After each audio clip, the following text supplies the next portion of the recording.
Welcome to another episode of Listen to Us Rant About Movies. I'm Wes Ford. And I'm Zach Harris. We rant about movies and drink while we do it. On this episode, we'll be discussing what we've been watching, including our forced films, followed by a review of Damien Chazelle's film First Man and David Gordon Green's Halloween. Tonight, I'm drinking Sierra Nevada's Oktoberfest. Nice. What you drinking, Zach? I'm drinking Revolution Brewing's Oktoberfest. Ooh. We got a nice drawing of a portly man playing a large horn on here. I'm liking that. Love it. Love it. Yeah. Let's give it a little sipper then. Yeah, man.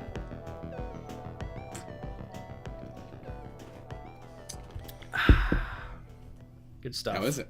Yeah? Very drinkable. Yeah. I like the Oktoberfest, you know? It's good stuff. I've had some bad ones, but this is a really good one. This is nice. I'd like to try that. Yeah, good stuff. It's made in association with I can't say it. It's very German. The Wuth. I'm not even gonna attempt it, but it's the oldest brewery. It's the one that's known as the oldest brewery that makes the famous Oktoberfest beer. Yeah. I guess they made this with them. That's cool. Yeah, it's good. It's good. Oh, yeah. You like yours? Yeah, it's great. I'm a fan. I like the Oktoberfest. I'm a brown, you know me. I like the browns. I like the stouts. I like the ambers. So the Oktoberfest is fits neatly in my realm, you know? Yeah. It's the best time of year, too, to be drinking it. October. So just in case you weren't aware, this podcast is brought to you by Audible.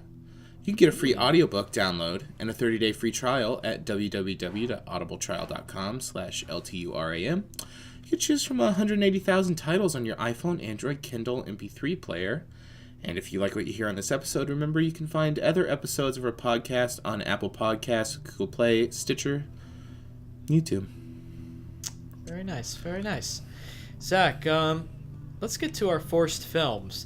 So we chose some new ones here, and it's been a while back, and let me just backtrack a little bit and say apologies for the long delay on this episode. Just both been very busy. One of those things, I just got married. You know, woo! It's a small. It's a big one. Life event. It's a big one there. Yeah. So it was very nice and. A great honeymoon, but yeah, we had to go through that, and it's a solid wedding. Yeah, good stuff.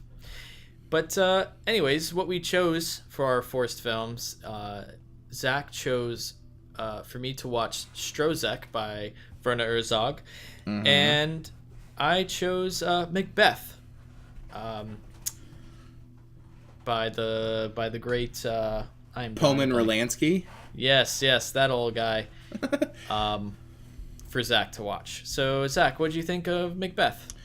As I told to you before we started recording, it wasn't the most ideal viewing of a film, especially one like this. I would say though that I liked it. It was cool. The cinematography was really nice. I'm not sure if it was just the transfer that I was watching because I rented it, or if it was intended, but it's a very green in an interesting way, like almost like a fluorescent, like uncorrected fluorescent green. Green, really? Yeah, like very highlight green heavy in the color, which I liked. I don't know if it was intentional, but I thought it looked cool. The cinematography is pretty incredible. There were some really cool moments. I would say that it's just long, and it's definitely a Shakespeare adaptation, which is fine. Yeah. It's just not necessarily like something I'm like drawn to, but for one that's like pretty, sticking pretty close to the source material, it was definitely good. There were a few cool moments that I really liked. The opening is amazing, and also the ending. Spoiler alert. But the whole decapitation is so fucking weird. The way that they do it, and it is really good. Like it's like weirdly sped up, and then there's that long shot panning down the like blood drips, and then it's him like clearly in a gag, like where it's his actual head, and then there's like the weird sped up shots of them like carrying him but pretending like it's a head on a stick. It's very strange. Yeah, and it's like sped up, like moving through. It's like, whoa! Like it's kind of like a strange stylistic burst right at the end. That was really cool. And I also liked when they were going into battle and they did the like gag where they had like the process shot of like the soldiers like walking down the hill and like projected, and then more soldiers in front. They had like 2 or 3 shots like that where it was like a weird rear projection thing. That was really interesting. I liked the sets, and I liked especially when they leaned into the fact that it was a set. I feel like the main entrance of the castle is really cool because there's that like forced perspective model of like the tower in the background and like a fake sun that's clearly like a 10K, but like who cares? You know what I mean? Yeah. I thought that was really neat, and I liked the way that felt. I do think it's interesting because I also liked the fact that they were in these like amazing real locations half the time. Mm-hmm. Yeah. So it was interesting to use that in tandem, like a very like hyper real version where you're like in the actual location versus like leaning into the fact that you're in a constructed studio. So that was interesting. What'd you think of the witches and the witches' cave? The witches were good. The witches pretty were good. Cool. Yeah, that's totally my favorite part. Mm-hmm. Yeah, definitely. Is that? Did they find people for those witches, or is that makeup, or? I don't know. I assume they interesting. They cast them. Yeah, I don't know. It's kind of an appropriate film actually for October, isn't it? Just yeah, totally.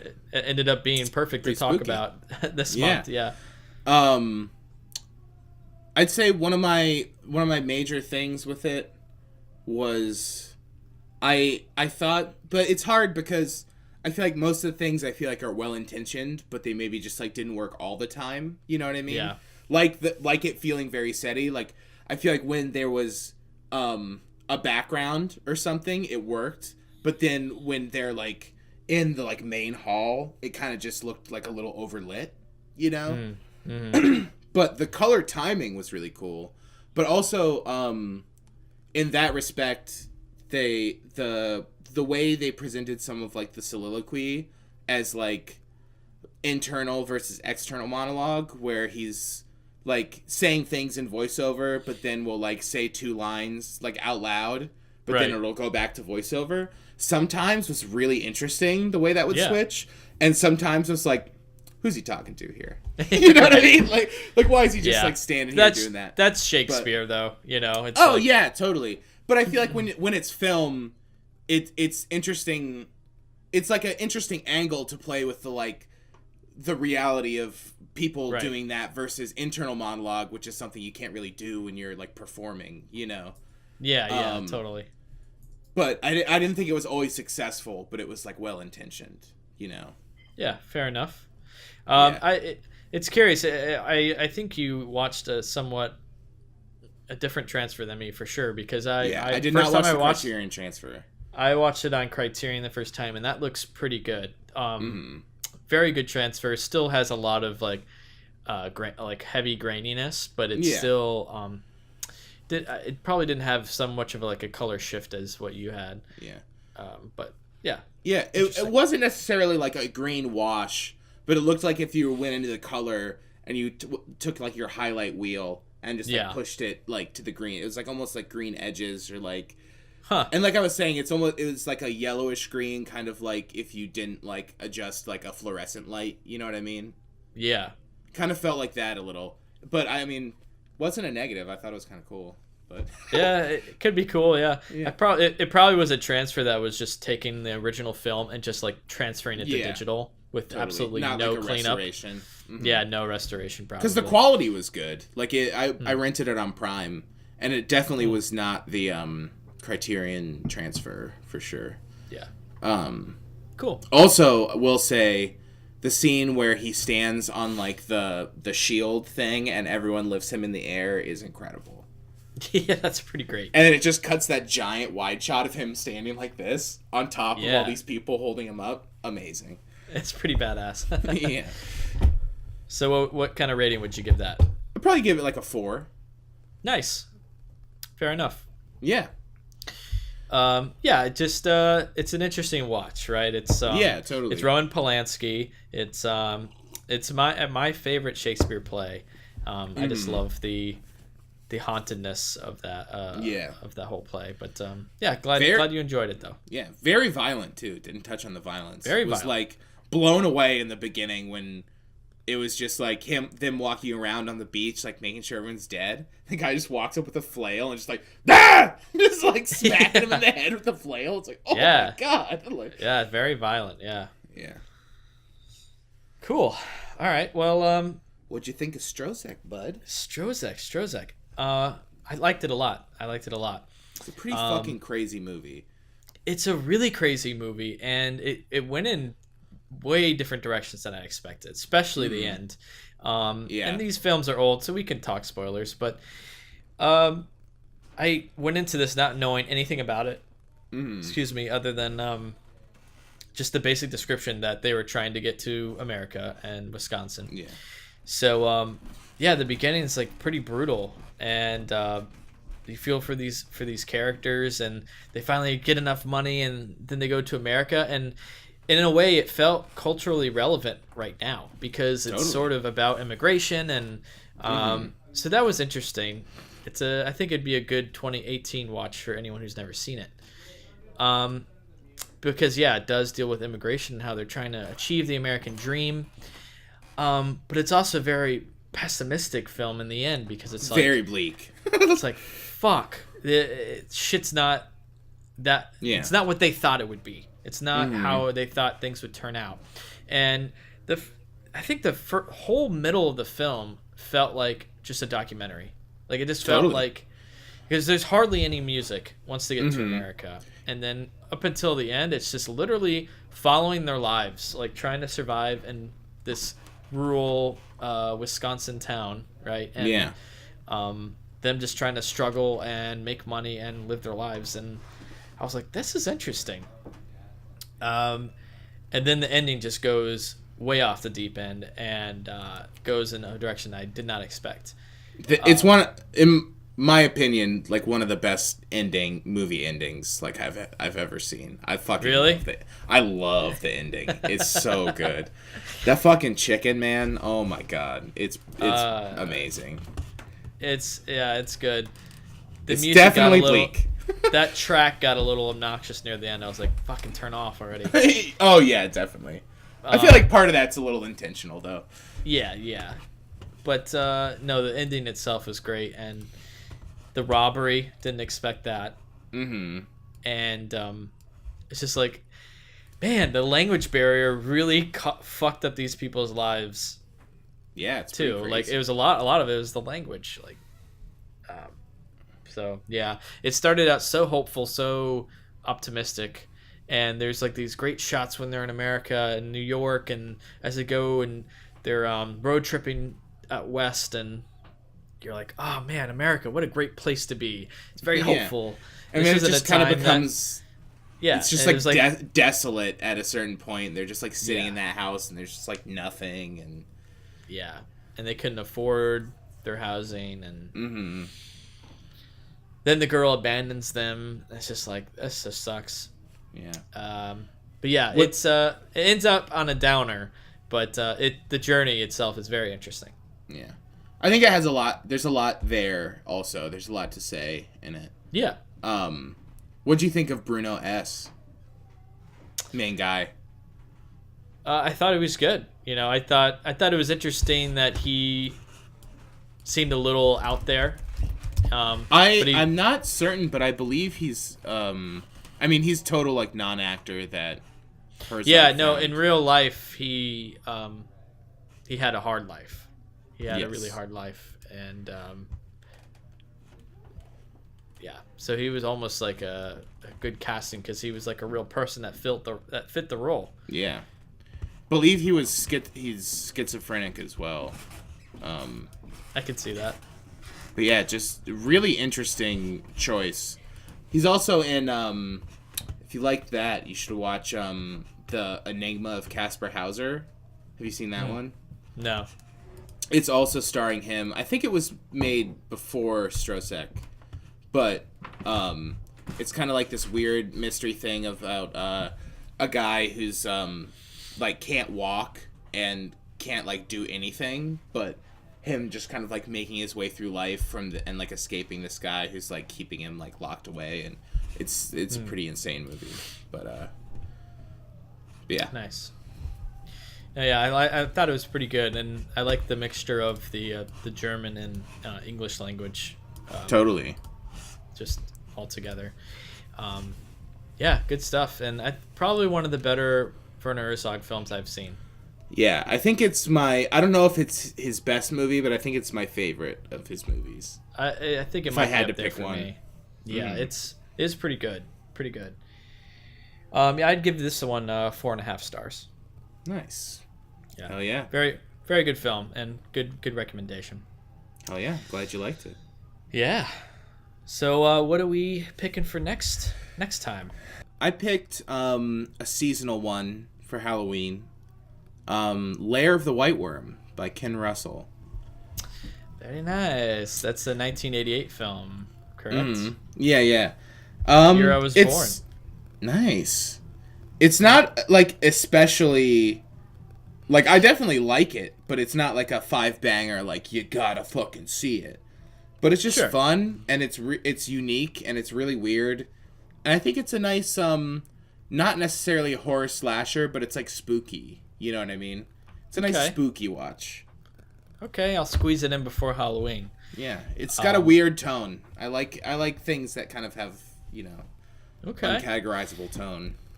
This also isn't like a 5-banger gotta watch either, but it's one that's it's worth watching, and now it's like a homework thing. You gotta watch it, right? Yeah. So this one is Loving Vincent. Nice. I've been wanting to watch that, so yeah, it'd be nice. It's whip me into shape. It's short. It's simple, and the concept itself is worth watching alone. It's all hand painted. Yeah, it's cool. And when I watched, I had no idea there were recognizable actors in it. Mm-hmm. The people that act in it, and then they painted over them. So that's kind of cool too. You'll have some nice surprises in there. Hell yeah. Yeah. Oh, so the whole thing is like rotoscoped, like they shot it like and painted over it. Not all of it, okay. but there are scenes with actors you can tell that are their likeness is in the painting. They're hand painted over each frame. That's cool. Yeah, so they filmed them and then they hand painted over them. All in the style of Vincent van Gogh. So, very cool. So cool. Those are our films, Loving Vincent and The Lair of the White Worm. Look forward to those on our next episode. Yeah. Let's get into our watch lists. Zach, what you been watching? Well, I've seen a lot of good shit since the last show. But I think I'll start with the one I watched farthest longest ago. So I saw Mandy with Nicolas Cage. This one's got a lot of buzz. Panos Cosmatos movie. And I really just don't get what all the hype is about. I guess people like nostalgia and stuff that has Nicolas Cage going crazy, but I really just I don't know. It's his first movie. Did you ever see Beyond the Black Rainbow? No, but I've heard of it. I saw it when it came out, and I liked it a lot because it's definitely unique. And I wouldn't say Mandy's not unique, but it is so long and so unbearably slow. How long are we talking here? Literally, it's 2 hours long, and it should be 80 minutes. It really should be. His first movie has similar pacing, but it's all about someone like trapped in like a weird retro futurist like compound. So it's like painfully slow, but you're in with someone who's like imprisoned, so it should feel slow. You know what I mean? Because you're seeing it from their perspective. But in this, it's just like, I don't know, it's classic setup of guy's wife gets murdered and he takes revenge. Mandy, who the movie's based on, or named after rather, is just like not a character. She has like a Motley Crue t-shirt and she like works at a store, and they talk like once about how she likes planets, and you're supposed to think that she's like a person. Like the coolest. Yeah, and the problem is like, I feel like movies can get away with having non-characters, but if that's the case, no, set out for that goal. Like, they're setting out to make you emotionally invested in this character, and it's not working because there's nothing there. It's the most empty movie I've ever, you know what I mean? I got you. So then, when an hour into the movie, halfway through, you know, shit goes down, and you're watching Nicolas Cage, like, you know, freak out. Yeah. It's just like, what was this last hour of this movie I watched? Like, I literally think there were, like, 4 scenes.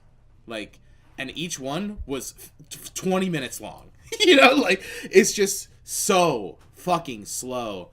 And it winks at you about how slow it is. And, like, acts like you're impatient. And then there's also these, like, title cards. There's, like, 3 or 4 title cards throughout the movie. And the last one is Mandy. And it's like, now we're getting to the point where Nicolas Cage is going crazy. And there's, like, 30 minutes left in the movie. And it's like, this is what you've been waiting for. And it's like, why wasn't this 20 minutes into the movie? Right. If you know this is what we've been waiting for, why is it a quarter of the movie? Just make this the movie. Yeah, because the thing is, it's like, I'm all about slow buildup, but what is the slow buildup when nothing is there? You know what I mean? The slow buildup is to get you invested in a character so you care when something happens at the end. You know what I mean? Like, an old horror, like, I don't know, like, I can't think of any examples. But, it has the slow burn, but it's burning nothing. There's a couple cool stylistic things that they do. Like, there's fading between faces that's cool. But she really is just no one. And it's kind of upsetting, and it's just, like, weird macho shit. I don't know. It just was a huge bummer. I was really bummed.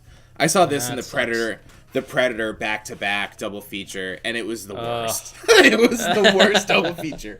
It was such a bummer. But that being said, I just ragged on it a bunch, but the last 30 minutes are fun. You know what I mean? Like, I'm still going to see it whenever I get a chance. The last 30 minutes are a fun genre movie, or maybe it's 45. I don't know. The first hour and 20 minutes felt like it was 3 hours long. But that's brutal. It's just, I don't know, it's like so self-aware that it feels like it's intentionally fucking with the audience in a way that's not interesting. You know what I mean? Yeah. And I think he used the same tactics or like techniques on his first movie, but thematically they worked, so it made sense. But there's just nothing to back up this style. You know what I mean? It's literally just it's just super indulgent. It's way too indulgent. Yeah. Well, that's a bummer. That's my that's Mandy. Yeah, that's Mandy. I'm going to get to a film that I was a little disappointed in. I watched Hold the Dark on Netflix. Nice. I watched the first 45 minutes of this and fell asleep. I can see that. Yeah, I was really pumped for this movie because I really like Jeremy Saulnier's films. Blue Ruin, Green Room. Loved those movies. And this is probably my least favorite out of those films. I still enjoyed it. It's not a bad film by any means. It just it starts to go in weird directions, and I don't think it starts to go off out of his style almost, and just sort of I feel like it got lost in where it was going. The first half of this movie is very good, and then it starts to get really strange. I'm not sure that I like Alexander Skarsgård in anything. I'm not crazy about him. I'll agree. He's not a bad actor. He's just I don't know. There's He was something pretty about bad him. in Mute. He was pretty bad in Mute. I mean, that film, to his credit, is just bad all around. Yeah, you it's can't a big do piece of much shit. with that script. Yeah, But, I'll say from, not to interrupt, but Mm-hmm. from the first 40, 50 minutes that I saw, I will say that the movie I thought it was wrapped up like halfway through that. You know what I mean? I thought the first 30 minutes of this movie was the movie. Right. If that makes sense. And Yeah, it's yeah. definitely not. And No. I was like, oh, this is interesting. Where's this going to go? And then I remembered going into the danger zone, and I put a blanket on and lay down, and that's the last thing I remember. but yeah, so Yeah. it's interesting to hear that it keeps kind of switching up after that It keeps point. switching up and keeps going. It doesn't know what it wants to be. It wants to be a horror. It wants to be an action movie. It wants to be a drama. But yeah, I don't know. It just sort of mixed too many elements and should have just stayed focused. It had some good ideas, but it didn't fit in one film together. Because it's really not like a nature survival movie. No, and I sort of thought that's what it was going to be. I was like kind of excited for that, you know. It's not that at all. Not that at all. Jeffrey Wright is good in this, and Yeah, the he film's was. very, very bleak as well throughout. But then, like I said, it gets almost silly with Alexander Skarsgård's character. Yeah, I didn't like where it went. There is one scene though in this film. It's an action set piece that is probably one of the best action set pieces of the year, though. I will give it that. Like, Okay. I don't know if you got to that part. There's a shootout scene, and I won't No, say I any did more. It's worth watching that. Yeah, it got that- to the point. Or I'm sorry. Finish I'm your just thought. saying that that scene is worth watching because it is one of the better action scenes, I think. Just in terms of the tension and just what's happening. It's a long scene too. So and that's in the very middle of the movie. So it's like, where does it go after this, you know? And the answer to that is it's very dull, and I was sort of ready for it to be over soon after. Yeah, So for sure. a little disappointing, worth checking out, but it's not anything to be super hyped up about. I was pretty disappointed. Yeah. Yeah, I just, the night I watched it, I think I squeezed it in too late because I really wanted to watch it, and I knew that I couldn't for the next 3-4 days, you know, because I had shit at night. And then I fell asleep, and then when it came time 4 days later that I could watch it again, I was like, I don't remember what happened, and I feel like I need to watch the whole thing again. And then I started it, and I was like, I remember this too much. I just need to wait 3 weeks. You know what I mean? And then I'll watch it all again, because I don't know if you get like that, but I feel like there's a threshold if you've seen something halfway. Yes. There's a threshold that once you pass 3 days, it's you gotta start over. Yeah, absolutely. Yeah, the film it's 2 hours long, but it feels like 3.5. Yeah. So, I don't. Movies need to be shorter, honestly. I feel like I know. my major complaint with most movies I see is that it's just too long. And I don't know if it's I don't like to think that it is, but it's yeah, I guess we're young. Maybe attention spans are getting shorter. But also it's there are movies, when I watched Stalker, I was like, it's over? You know what I mean? Yeah. So it's there are movies that engage you for that amount of time, but I feel it's just gotten to the point, especially with Netflix and stuff, where no, you're not really beholden to any length. So it's however long the piece justifies, which means that you should just get it as short as you can, really. You know. I feel like it's a mutually, it's a double thing, right? Because you have the era of Netflix. We have so much to watch. Let's get through this. Let's go. Don't need to overdo it. And also just a lot of films, you don't need to drag things out. I don't know. Netflix is known for that for their TV shows. They're 5 episodes too long. Just cut it down. Yeah. You know, I don't need 5 more episodes of people fighting faceless people. You know, just come on. So yeah, I agree. And this film could have easily been an hour and a half. Would have been fine. Didn't need to be 2 hours. So. Let's move on. What else you got on your list? I watched Damsel, the Zellner brothers movie. The guys who did Kimiko the Treasure Hunter. But it has Mia Wasikowska. I still don't know how to pronounce her name. And Robert Pattinson. And I really liked it a lot. It's really great. You gotta watch it. It's really good. You can rent it on Prime, I think. Yeah, I want to check it out. It looks really good. There's an incredible miniature horse in it that is incredible. Very nice. The performances are great. Very interesting structure. And I just kind of like the tone that these guys strike. I think Kimiko had it a little bit. I haven't seen anything else they've done. I think they did a couple, like, real small independent stuff pre-Kimiko. Do you have it pulled up right now? No. Oh, okay. No. So you're typing. But, yeah, I feel like Kimiko is kind of, like, at a distance on purpose. And I think there's parts of this that are as well, but there's just, like, a very, like, sincere, quality, I guess, to the way that they, like, write dialogue. It's just, there's something sweet and sincere about it that I really like. Nice. That I think isn't, like, is kind of rarely seen. So that's nice. And not to say that the movie's, like, a big smile the whole time, but it has an interesting brand of humor.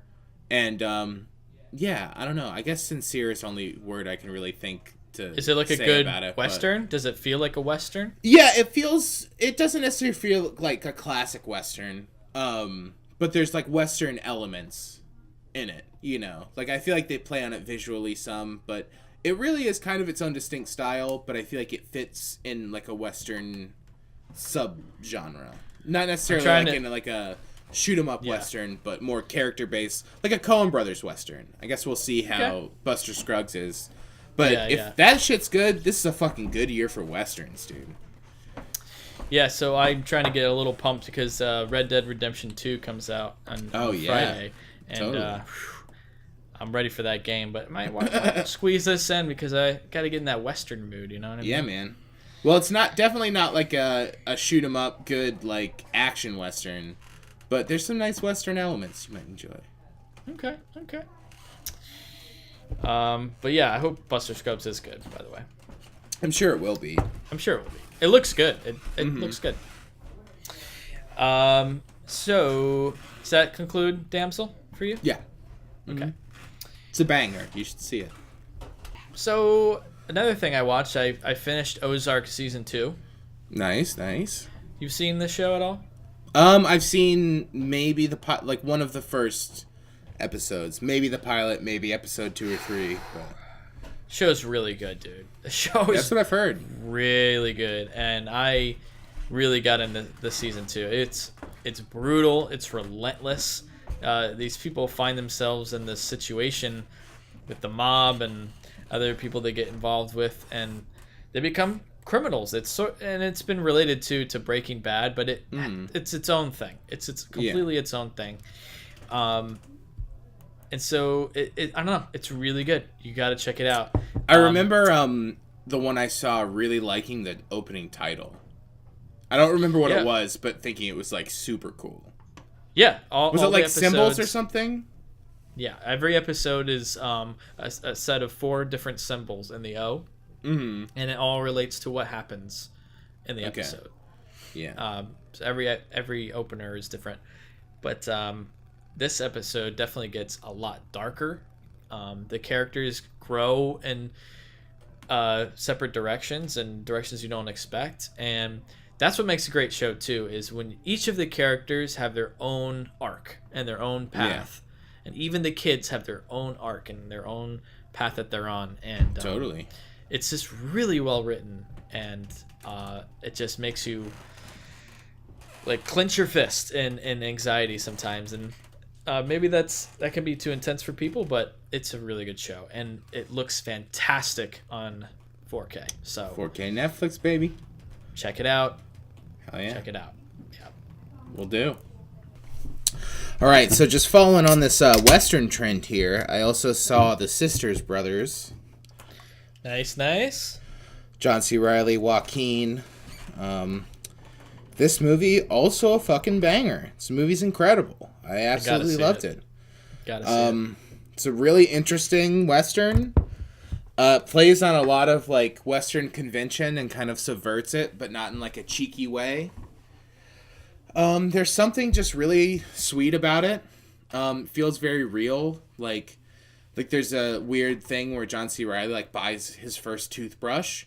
He's like reading the instructions for a toothbrush. You know, he's like watching it, like looking like a doofus, and like I don't know. It's just it's just really solid. It's a lot of them just talking, a lot of dialogue, which is cool. There's definitely shootouts, but they're shot in an interesting way, and they really play on like the light of the guns, which is awesome. Nice. Interesting. It looks good. I think mainly the performances are the best part. They're both incredible, Joaquin and John C. Reilly, and then Joaquin, also always. Yeah. And then also Jake Gyllenhaal and Riz Ahmed are in it, and they're both great. Oh, nice. I really like Riz Ahmed. Want to see him in more stuff, but he's great. Yeah. Yeah, and I think it's also interesting that it definitely bills it as like them too. And in the beginning of the movie, they established that like Joaquin is kind of the point man, and he kind of like jokes about John C. Reilly being like the brother who's like along for the ride, that he's the lead. You know what I mean? Yeah. And it's a kind of meta thing because John C. Reilly is very much the like star of the movie. You know what I mean? Like he's definitely the lead. And I think it's interesting that they kind of like point that out in not like a cheeky way. It's interesting the way that it pans out, and just a delight. Just a great movie. Really liked it.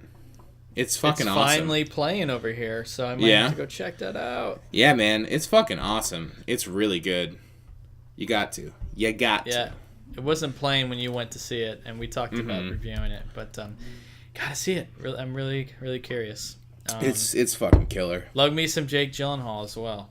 Yeah, man. And, of course, John C. Reilly. Of course. Oh, yeah. Very nice. That's The Sisters Brothers. Another show I watched on Netflix. I just finished this. Watched the last episode earlier today. This is The Haunting at Hill House.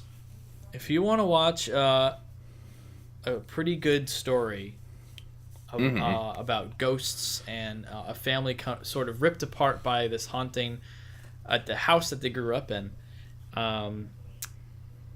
it's a great little show, and it's a mini series on Netflix.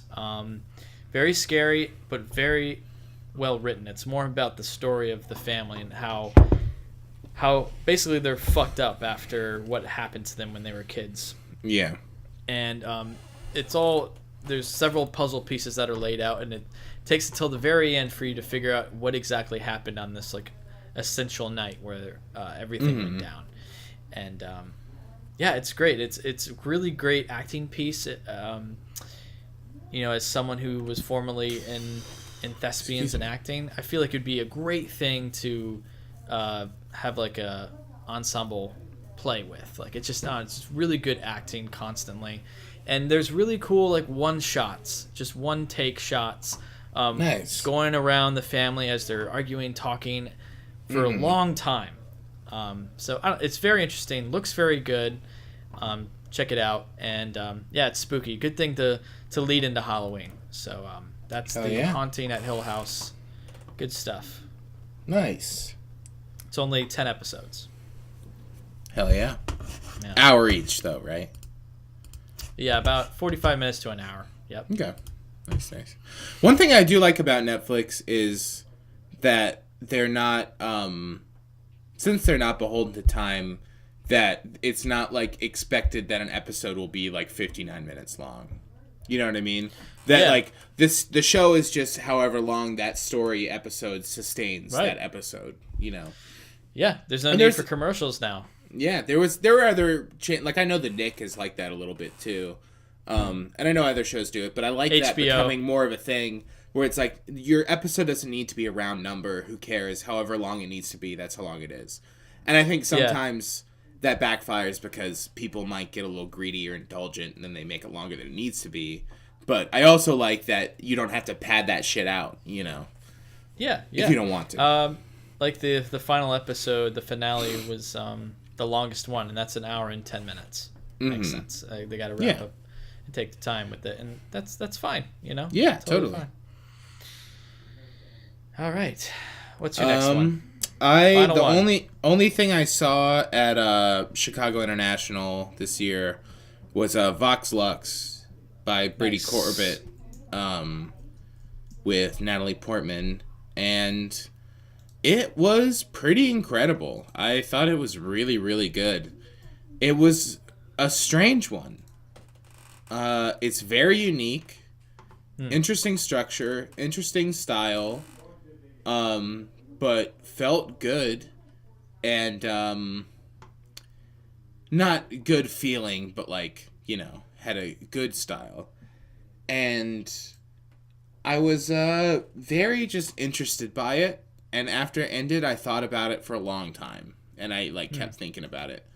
It's basically about a pop star played by Natalie Portman, and she has a traumatic experience, which I would urge people to not necessarily look into what it is, or read about it, but she has a traumatic experience when she's a child and ends up becoming a mega pop star, So we start off and see the origins of her becoming this, and then we kind of get the beginning of her life when she's young, and then it just jumps straight ahead to a huge show that she's doing in New York, and that's when it's played by Natalie Portman. And interesting. Really interesting movie. Stylistically, incredible. Visually, it was amazing. And the performances are super good, and they're dealing with some really heavy stuff.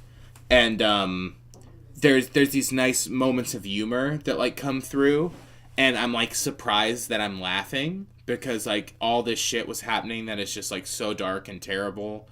And it's just it's a very interesting movie, and I really enjoyed it, and I honestly didn't know, I don't think anyone knew how to feel when it was over. The screening ended, and the credits are silent, and everyone just sat there and was like, all right. Left. I don't know how to feel. Yeah, I saw it with Sean, and we were like, I think it was incredible, right? I don't, was that amazing? I'm pretty sure it was amazing, but I don't know. And then I was just I would just be driving or taking a shit, just start thinking when you're zoning out and just thinking about it, and it was a lingerer for sure. It's very good. So did she perform? Did she actually perform songs and stuff on stage? Yeah. Oh, interesting. Yeah. I don't know if it's actually her singing. I would assume so, but I'm not sure. Because I know they got a pop star, Sia, I believe, to do all the songs.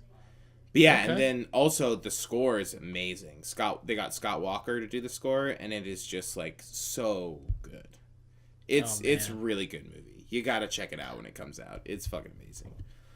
It comes to theaters in December 7th. So nice. I got a little bit of a wait, but I definitely want to check it out. It looks awesome. It was really good. I'm very intrigued to see it again. I'll say top tenor possibly. We'll see.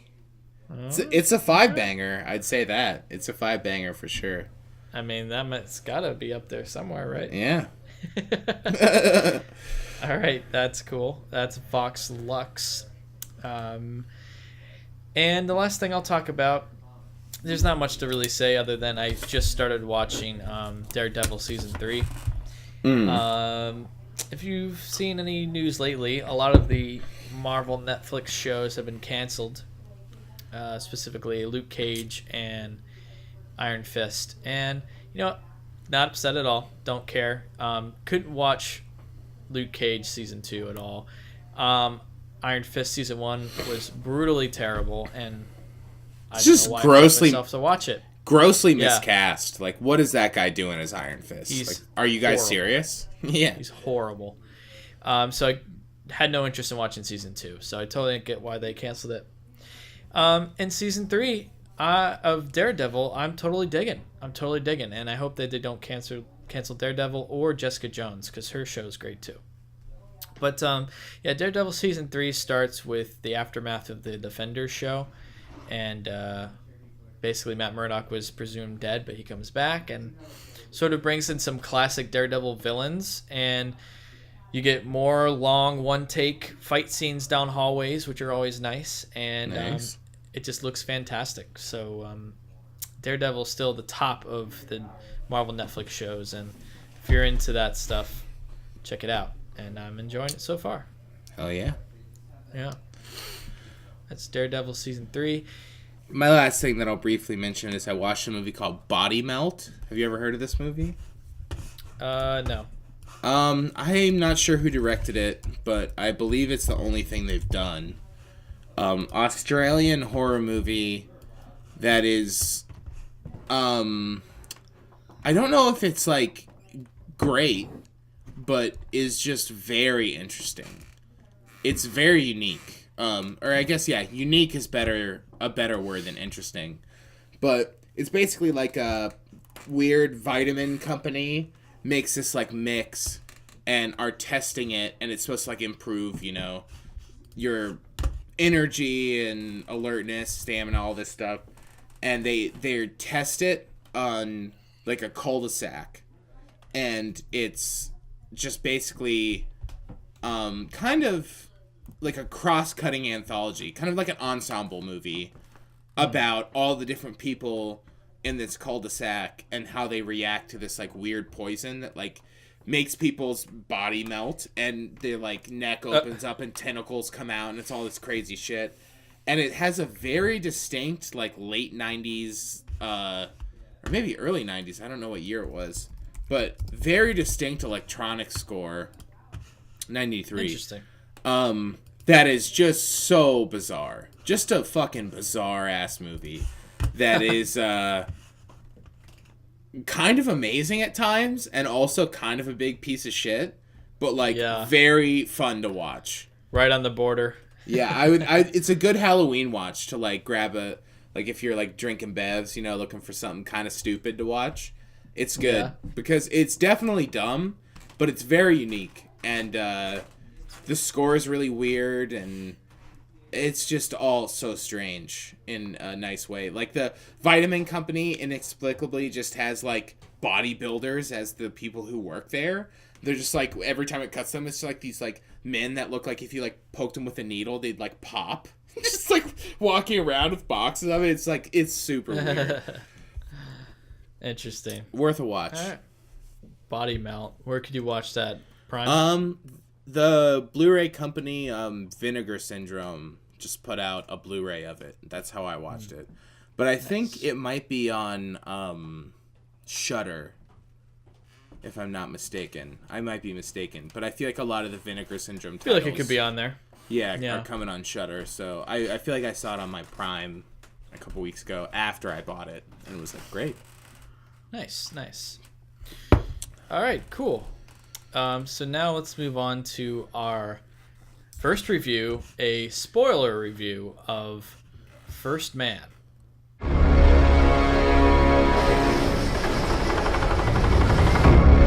T-10. The entire world's watching. 9.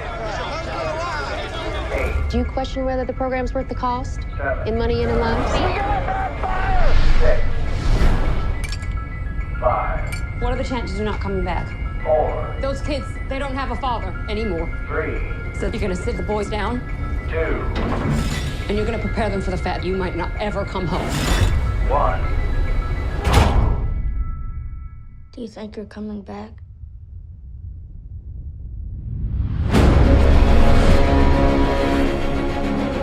We have serious problems.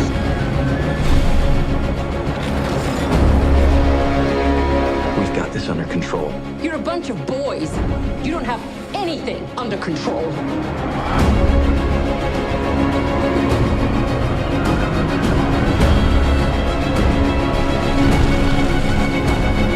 Please let the light that shines on me.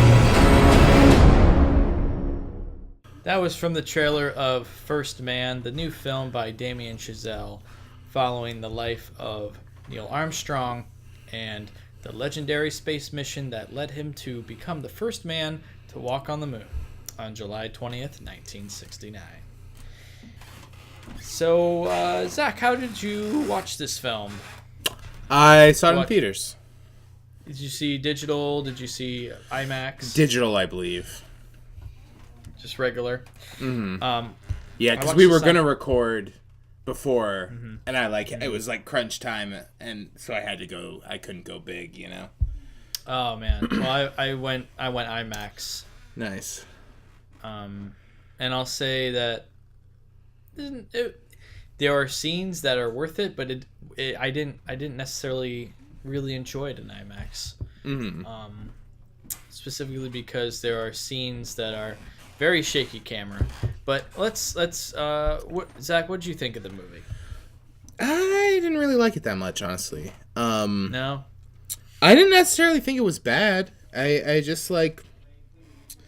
Basically, I didn't really get what it had to say, and I didn't really feel like it did anything new for me. What about you? I feel like I respect the film more than I actually enjoyed the film. Mm-hmm. I liked it, but I liked it a lot less than I thought I would. Okay. And usually these films are right up my alley. You know, I love space movies.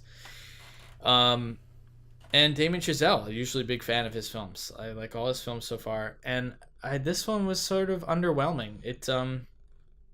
But I respect the filmmaking that went behind it. I like that they shot it on the film that they did, and the cameras they used, and the scenes that are in IMAX look fantastic, and the sound is great. I thought the cinematography was good, but it was a little too shaky for my liking for IMAX. I wasn't agree. a big fan of that.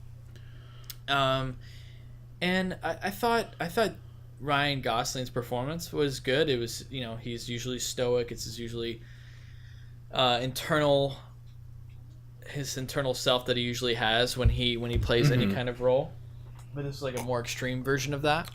Yeah. But I thought it was well done, and yeah, I don't know. I also don't understand what it was trying to say, other than I did get an overwhelming sense of, wow, like, why do we send these people to space? It's sort of, people are suffering down on Earth, and there was all these problems going on in the 60s, and which it doesn't touch on at all, which is fine. But well, I mean, my problem is it does touch on it in that one scene where there's people protesting. Yeah. And I was like, this is an interesting angle to take. And then that scene's over, and they never talk about it again. So it's like, why even, like, bring that up at all? It doesn't, to me, it didn't, like, explore anything, except for his personal life, which I would argue is the least interesting thing that they could have explored. You know what I mean? Yeah, it's very matter of fact on what kind of the events that happen.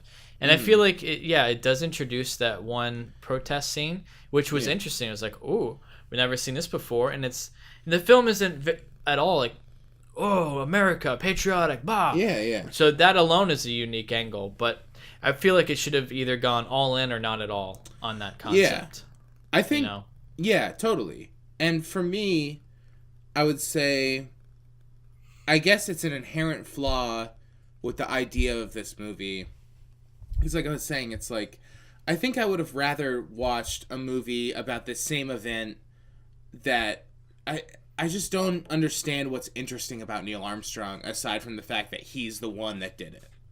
You know what I mean? Like, I think this would have... Because it's not about the space travel. It's about him. It's about him and his wife, like, and the story between them, yeah. And I know that's what the movie's, like, setting out to do. So I can't really fault it for doing that. But it's just hard. To me, it's a similar thing. I felt similar as I did to Arrival, where it's like, there's this personal storyline.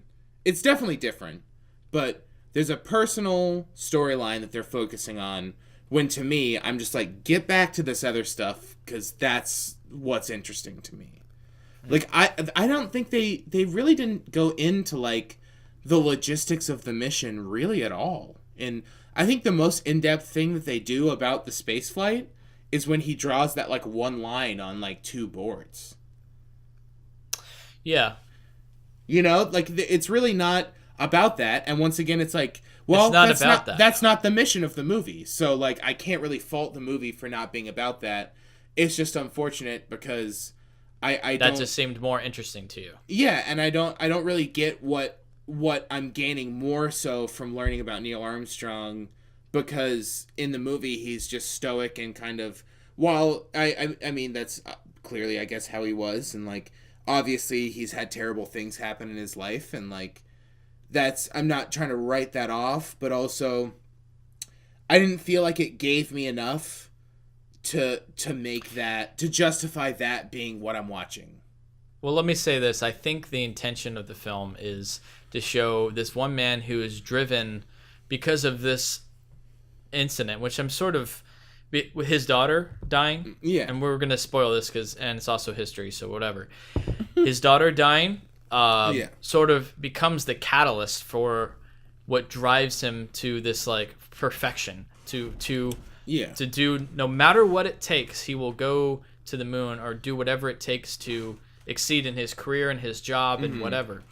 So he stops at nothing, and a lot of people die along the way, and he sort of just ends up being the first man because he's just next in line, right? Yeah. But which is interesting too. But it's sort of all about him driving himself and NASA as a whole doing the space race, and no matter what it takes, they will be the first to get to the moon. And when they get there, it's sort of underwhelming, right? It's like this desolate area of rocks and dust, and I think that's really what it's trying to say. Like, was it all worth it? Was it worth all these people's lives and this relentless money spending and everything it took to get to this point? Was it worth what they achieved? Which, you know, I see your point, but I just don't think they showed enough of not him. Like, I feel like that, like literally every person in the movie is like a semi-recognizable character actor who's a good actor. You got like Shea Wiggum, Patrick Fugit, Lucas Haas, Ethan Embry, all these people that are like, oh, I've seen that guy. Whatever his face is from Dawn of the Planet of the Apes, he's a big one. Jason Clarke. Yeah, Jason Clarke. And they say like 2 things. You know what I mean? And I think that's kind of weird. And I thought this movie was also long. It was very long for me. Yeah, it was very long. It was too long. It's 2 hours and 20 minutes. But that being said, if there was maybe more time that you saw these other people's lives and you saw how they related to the space race, because for me, I get that. I think that moment of reflection is interesting when they're on the moon, you know, but I don't know if it's earned, because I didn't really see any of the inner workings of what it took to get this to go together, except for one man's drive. And that one man's drive is just a fraction of what this mission is. You know what I mean? So it's like, and the people that died to achieve that as well. You also but also I don't know any of these characters. They've said 2 things.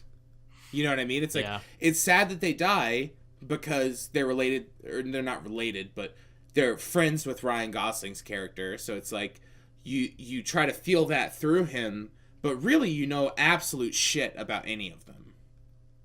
Yeah.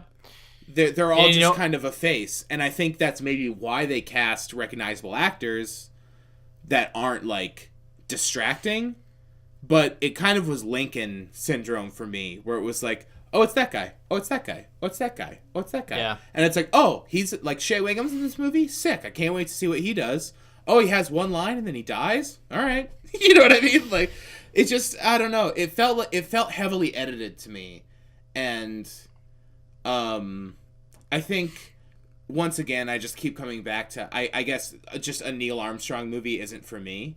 I think I would have rather seen, like, an ensemble movie about all those characters and seen all angles of what it took to do this mission, because we really only get the one training scene.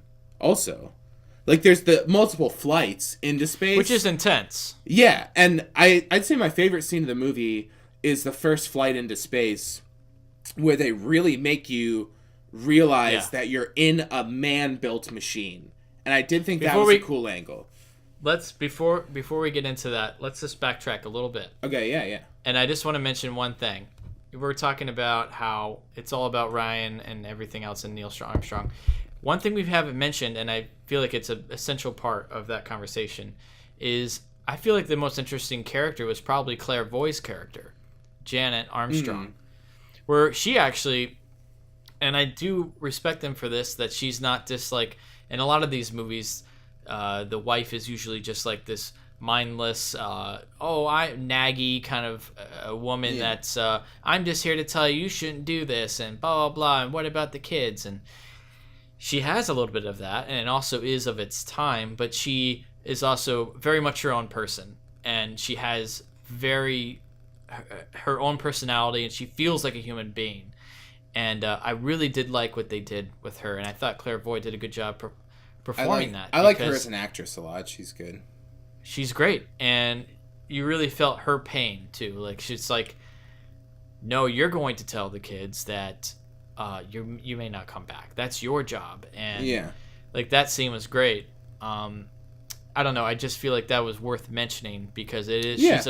She becomes a crucial part of that story where it's not just about Neil Armstrong. It's also about Janet Armstrong, his wife, and it's really between the two of them. She felt the strongest aspect of that dynamic to me. Yeah. I just felt like there wasn't enough of her.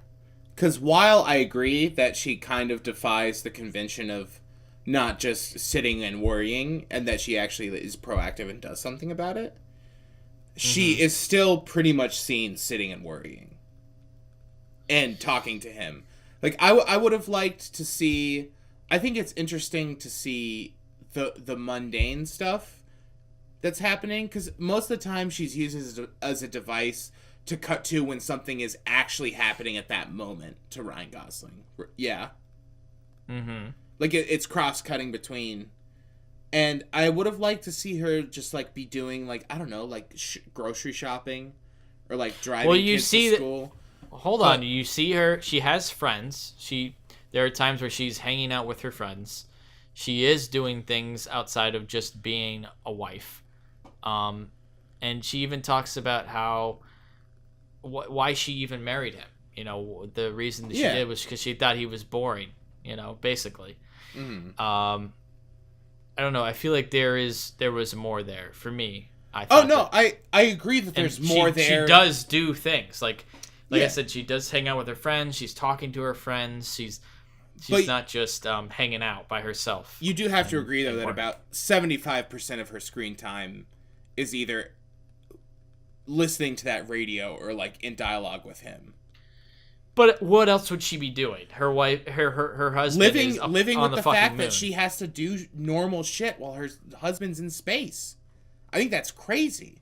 It's like, you're in space, but I gotta, like, clean the dog shit off the carpet, and I have to deal with that while you're in space. I think that she does, though. She does talk about that. She does wrestle with that. It didn't come through enough for me to, like, earn it personally. I think it's a step in the right direction for that, but I think her performance was really good. But to me, it felt like, once again, it felt cut. It felt like there was more there that I wasn't seeing. Okay, well, let's get back to what you were saying, and I agree. I think the first scene was probably the best scene. I loved the first scene. I meant the first scene where he goes into space, not the first scene. But I thought that was the first scene. Well, he's like in the atmosphere and then comes down, but I'm talking about the first like time where he's like strapped in a jet. We're talking about two separate scenes. Yeah. So I guess we'll start at the beginning.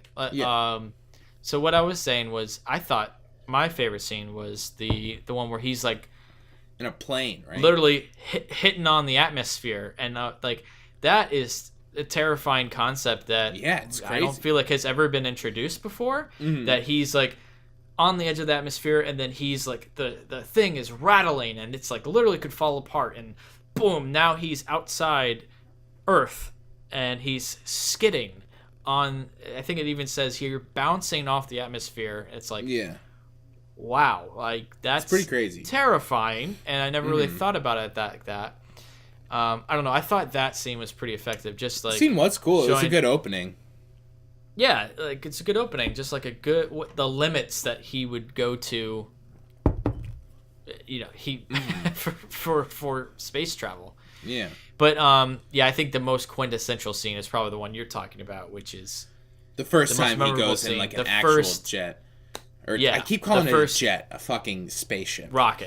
yeah. Yeah. Yeah, First time he's in a rocket. Yeah. I really liked him looking around at like screws. It's just like a lot of close-ups of like, look, this is just like a bracket with a screw in it. Yeah. Like a guy fucking screwed this in yesterday. You know what I mean? Like, and it's rattling and it's scary because it's Yep. like you don't think about just like, I don't know, the like hundreds of people that are just like, "Meh," like, all right, that part's done. You know, like, and And there's the part also with the Swiss scene- Army knife part, right? Like Yeah. where he's like, you know, and there's it's like, the oh, electrical fire or whatever that like kills them all, and it's just like, yeah, it's a very complicated machine that is like, oh, absolute marvel. everything has to go exactly right Yeah, for it to be a success. and I do think that aspect carried through, but not as much as I wanted. Where like I think they mirror it well at the end when they're going to the moon mission and they're on that elevator and it just fucking keeps going up. That part was really cool. Where she's like, holy shit, they are high as fuck right now. And this is just Yeah. a giant fuel pod, basically, that's just gonna Yeah. like fall off and be destroyed. And Yep. they're like this little part on top of a skyscraper. You know what I mean? It's insane. Mm-hmm. And I liked that Yeah. it made you like scale it back a little bit mentally. Mm-hmm. I like that in that scene, that first scene where they first, like we're talking about, they never cut outside of that pod that they're in. Uh-huh. You never see a wide shot. Only when the big final one where they go to the moon, you see a wide shot of Well, the you rocket see some tape. mounts, right? Some side mounts. You see nothing once they On the are first strapped one. in. The first one. Okay, yeah, because there's definitely some That's what I'm side talking mounts. about. We'll get to that in a second.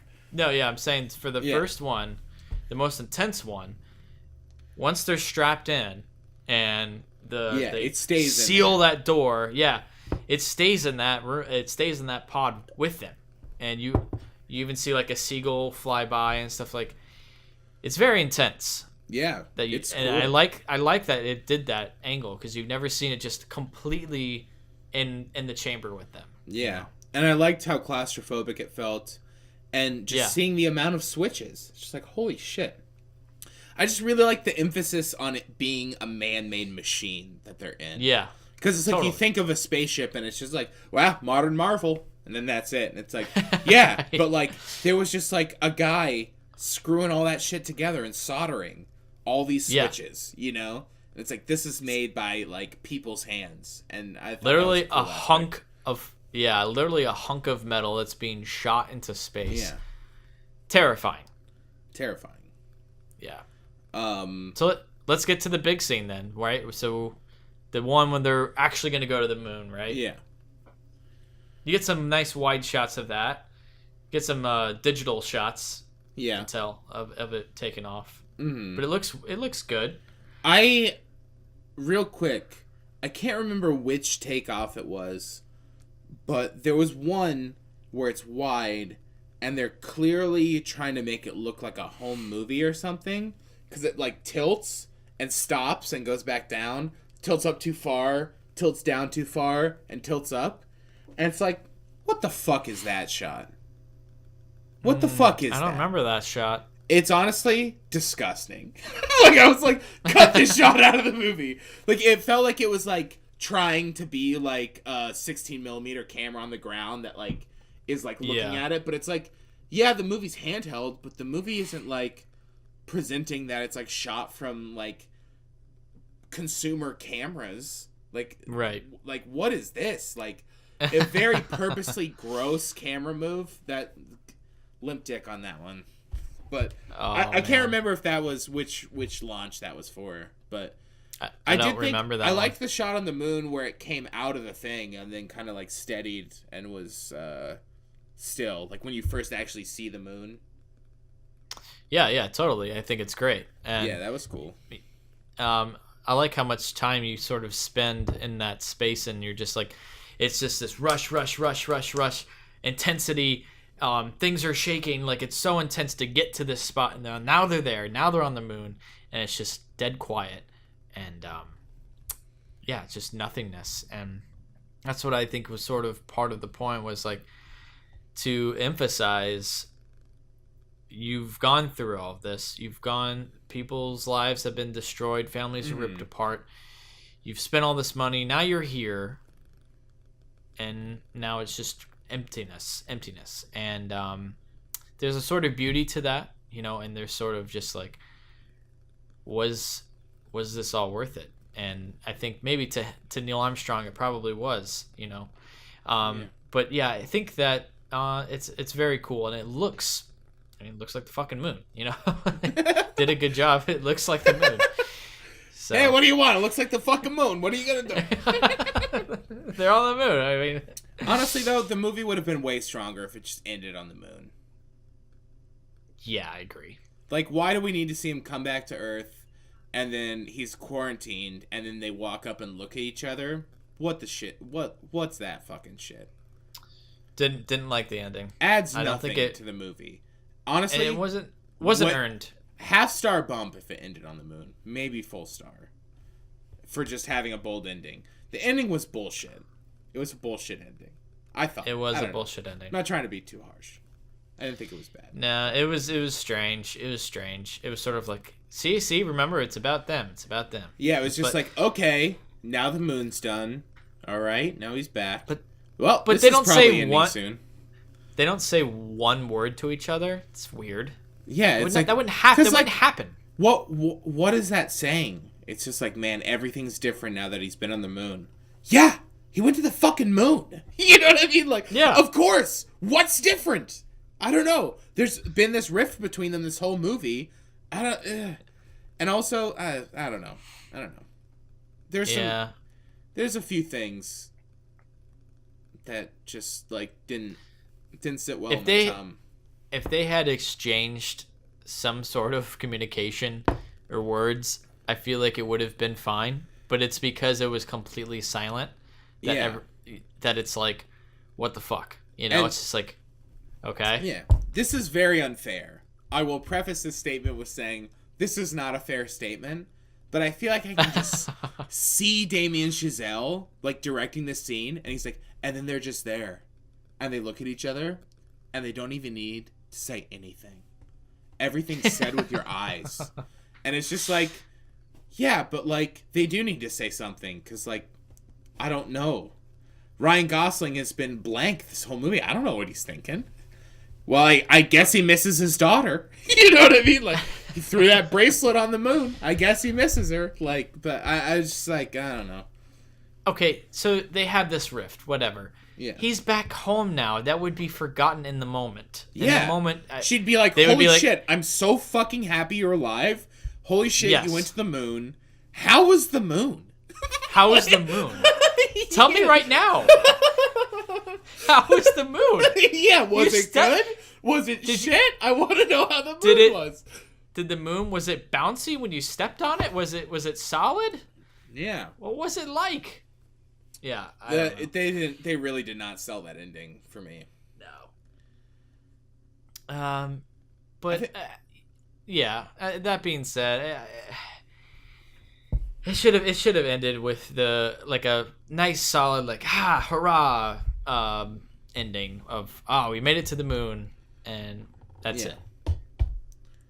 I think I got two more points. One being, quick one, Jiminy. Oh yeah, I know that bothers me too. Jiminy. Like, is this a thing? It's Gemini. Yeah, I was like, I'm pretty sure every person I've ever known would say Gemini. And can I say that for sure? Absolutely not. But like, I'm pretty sure. Maybe it was just that mission was specifically called Jiminy. Well, for there's some a reason. bunch of Jiminy's. They're saying it the whole fucking time. And it's just like, Yeah. okay, is this like a regional thing? Like, why the fuck don't are they know. saying Jiminy? This is distracting. It was distracting. Yeah, it's definitely It was distracting. distracting. My other gripe, which is on a surface level way, maybe my biggest gripe, is the very thinly veiled stylistic influence. Where I feel like there's like scenes where it's just like he was directing and he's like, yeah, it'll be like a Terrence Malick movie. Like when Ryan Gosling's like running through the house with the kids, like jumping on the bed. Not buying There's like 2 scenes, too many, of like kids running around obnoxiously. It's just like it's like, we get it, dude. Tree of Life is a great movie, but it's not this one. Like, he already made Tree of Life. You don't need to make this scene. It was a lot like that. It's pretty gross. And also, too many kids running around. yeah, it's stupid. And the second being, while I get that it is, it looks good, it's too soon to do mounts on the spaceship and that's it. Like, maybe this is a stupid thing to compare, but it's like, it felt so heavily inspired by Interstellar that was like so recent. Like these shots of the plane in the beginning and the ships, not the first one because that's all in the cockpit, but the others, the only times you see them are mounts, and they're literally the same shots from Interstellar. They're the same.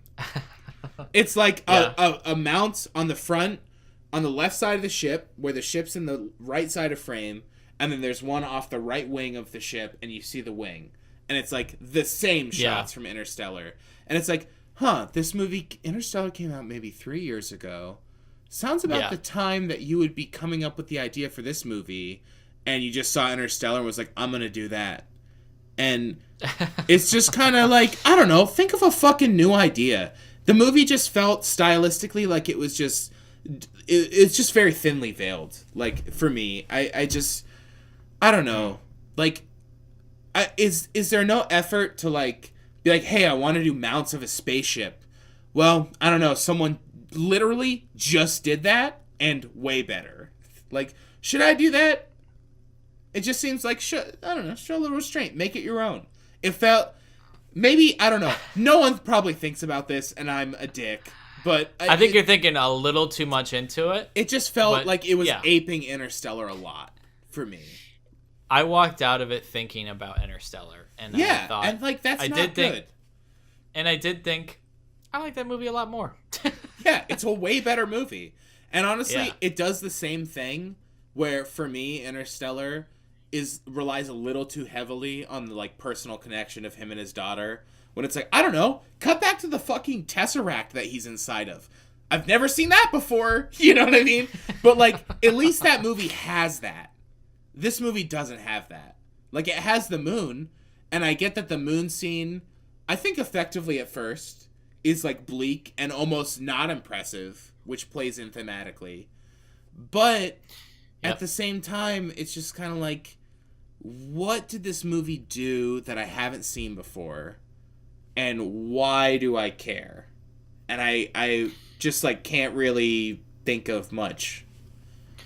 I started to feel a little almost sleepy and bored at the point where they were getting to the moon finally. I'm like, I definitely had to like kind of slap myself up because I was like, this is the most important part. This is what I've been waiting for. Yeah. Right? But I was still sort of, they're getting onto the moon. I'm like, I was like ready for it to be over, you know? Fucking about it's time. Like, come on. Fucking almost 2 hours into this goddamn movie. But it's like, cut it. Like, I don't know, like, it started to be like procedural. Yeah. You know? Well, because there's no build up to the moon because you don't know anything technically about what's going on.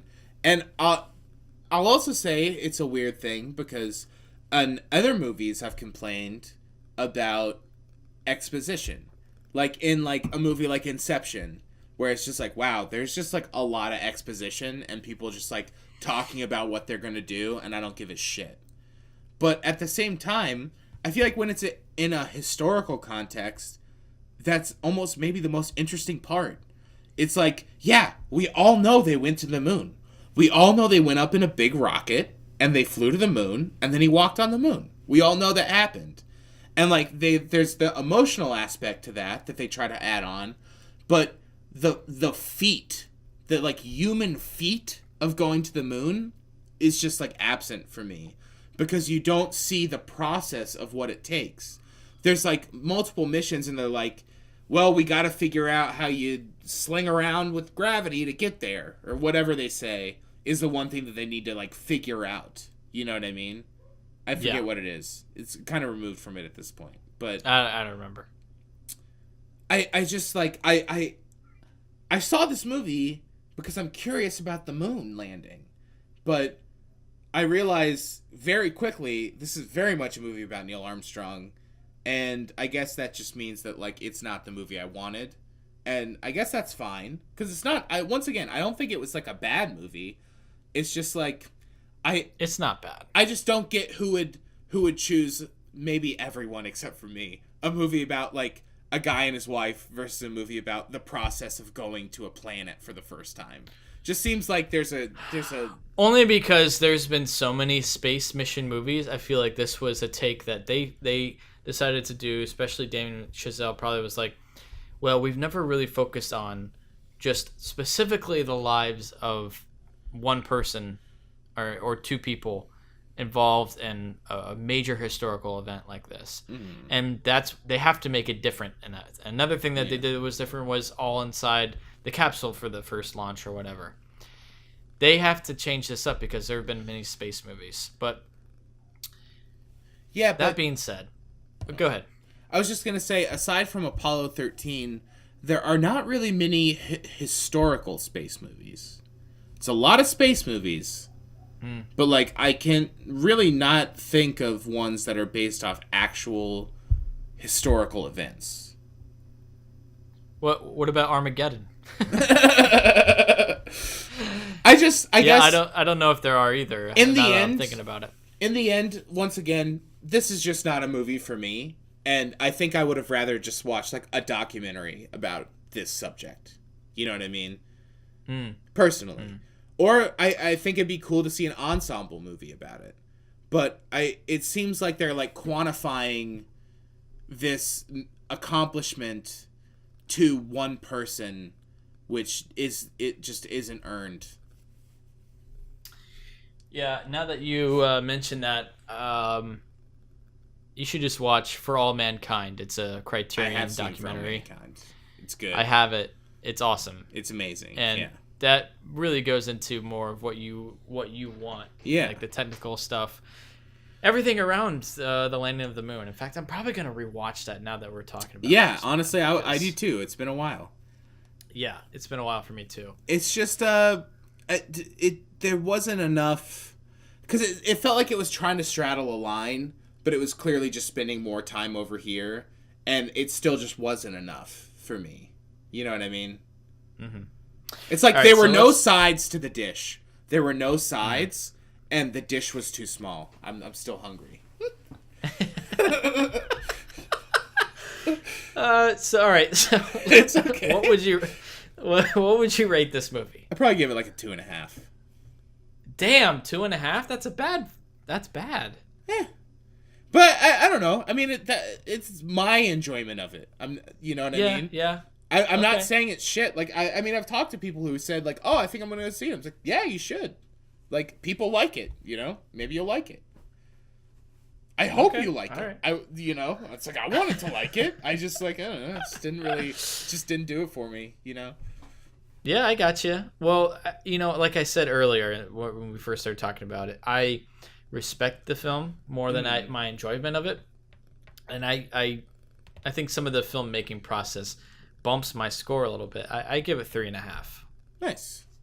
Yeah, I liked it. I enjoyed it, not as much as I thought I would, and I don't know. Maybe I will probably rewatch it at some point, but yeah, it was somewhat underwhelming, I think. Yeah, it went in. Yeah, I wish there was just more of a I wish it pumped me up a little bit more. I don't know. Yeah. No, definitely. Or if it was more focused, because it like again it brought in those ideas of Whitey on the Moon, right? The guy performing that song, and that's an interesting concept. Wow, I am sitting with my I had a NASA shirt on, and I'm like, wow, you know what? Fuck this. Yeah, it's like, well, didn't think about it like that. That's interesting. Haven't seen that in a movie. And then it's like, all right, that's over. Back to him fighting with his wife. Like, well, definitely seen that in a movie. Yeah. All right, well, that's going to conclude it for our review of First Man. But before we get into our next review, let's talk about that promo, Zach, that you brought up before. Yeah, let's just reiterate that promo. Just because we want to.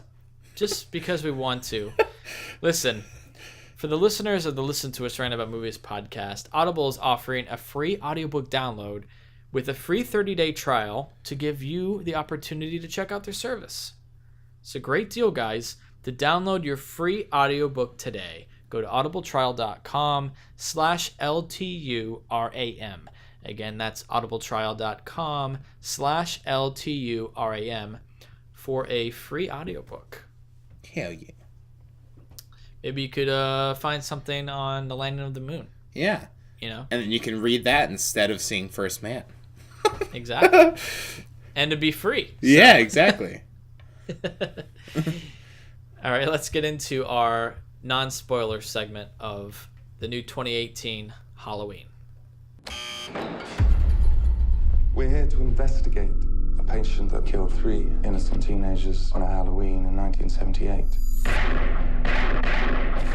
He was shot by his own psychiatrist and taken into custody that night, and has spent the last 40 years in captivity. Hello, Michael.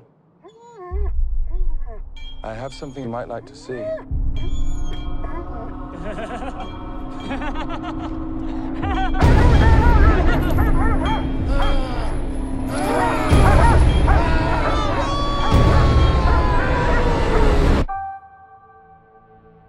Everyone in my family turns into a nutcase this time of year. Yeah, I mean, your grandmother is Laurie Strode. She was almost murdered.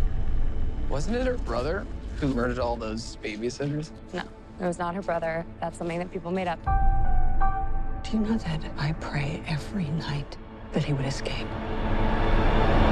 What the hell did you do that for? So I can kill him.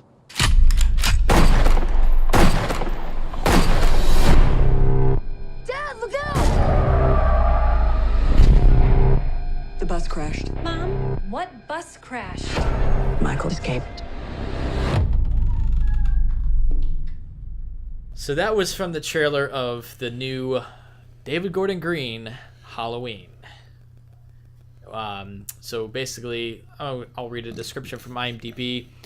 Laurie Strode comes to her final confrontation with Michael Myers, the masked figure who has haunted her since she narrowly escaped his killing spree on Halloween night 4 decades ago. This is, for those, I hear that there's some confusion about this, but this is a direct sequel to the original Halloween film. So basically it eliminates all of the other sequels, including Halloween 2, both Halloween 2s, all of the other films, and it is just Halloween and Halloween, which is confusing.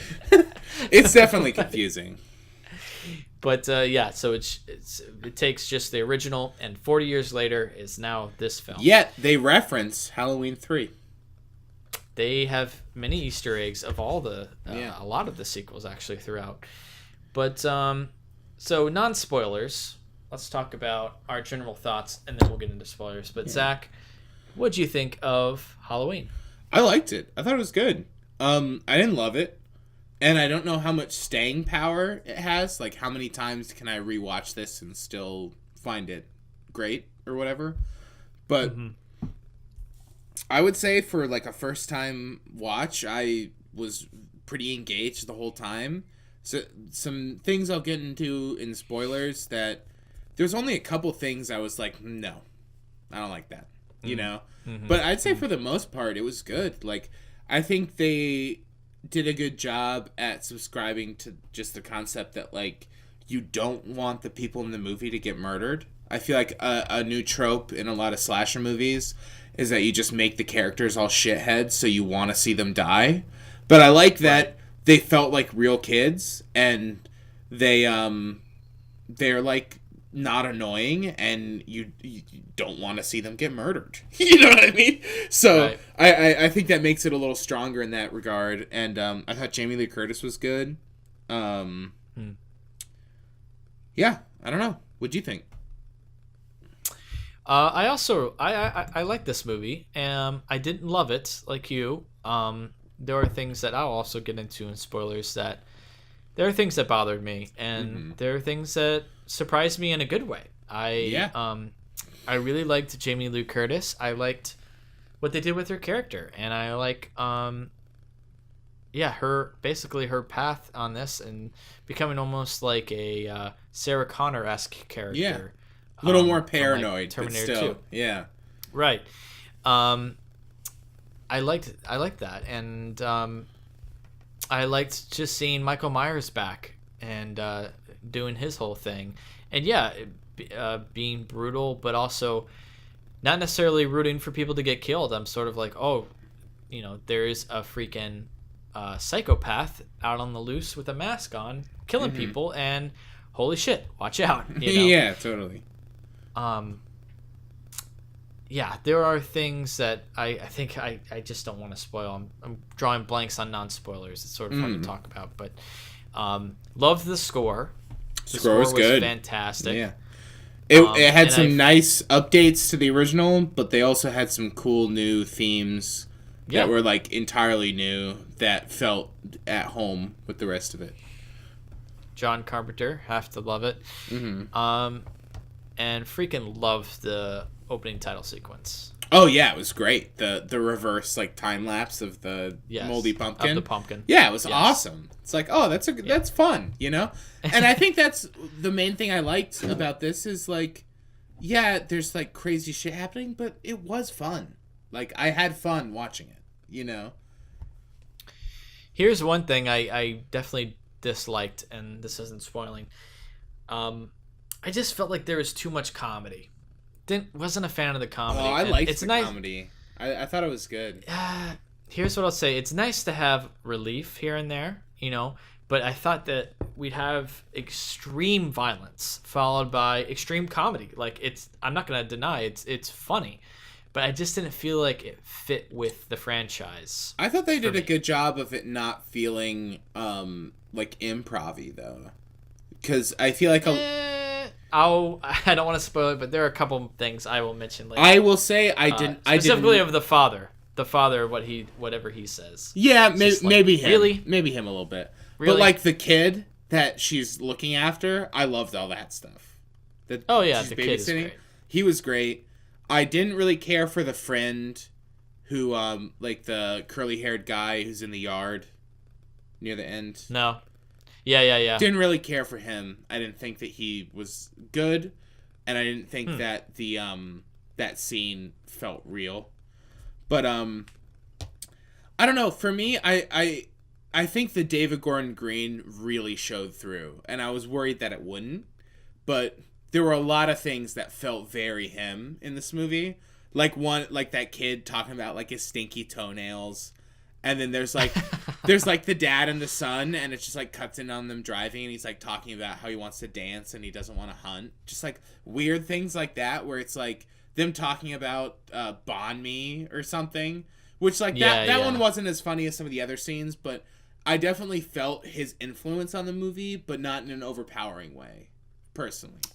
No, I agree with that, but I also really felt Danny McBride's influence, and I wasn't a fan of that. Wasn't a fan of his dialogue or the elements that he brought into it. I felt like didn't fit into this Halloween. But at the same time, this is a new take. This is a new thing. So there's so much weight behind this type of thing, right? Like this film has so much weight, so it's hard to. It's almost like Star Wars, right? Where you see a new Star Wars sequel, and it's like, well, this is canon now, and it's like. do you accept this or no? And that's the decision you have to make. And overall, I think I do accept this, and we'll see. I did like it, but like I said, I did have some things I didn't like about it. But, so do you want to go? I thought. Or were you? No. Let's. Do you want to get into spoilers? Yeah, that's what I was gonna say. Go spoiler. Yeah, let's go ahead and get into it. So, just final quick thoughts. For non-spoilers, we both seem to like it. And any last things you want to say? Just. No, I thought it was an interesting angle to go with Jamie Lee Curtis's character, and it felt real. And I liked her relationship with Judy Greer when she shows up to the dinner and she's like in hysterics, and it felt good, and it felt like a logical like progression. There are a couple things that I think they subverted well that I was really worried about when it started, and then was fine later on. But yeah, I thought it was solid. Like, I enjoyed it.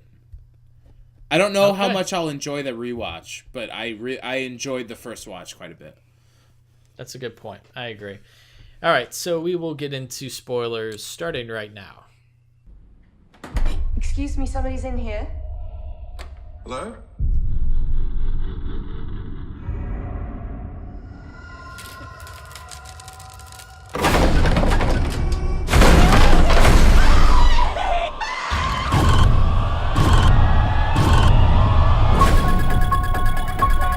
He's waited for this night. He's waited for me. I've waited for him. Get out of the room! Get inside!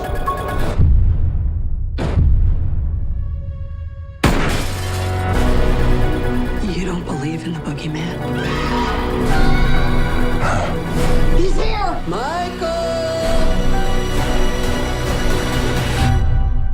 You should. Can you close the closet door?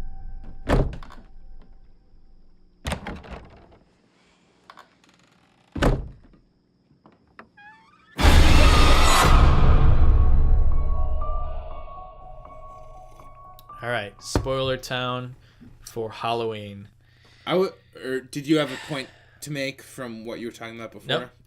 Go for it. I would say my main thing, the one thing that I thought was shit and did not like, is the scene where the doctor turns and murders the cop.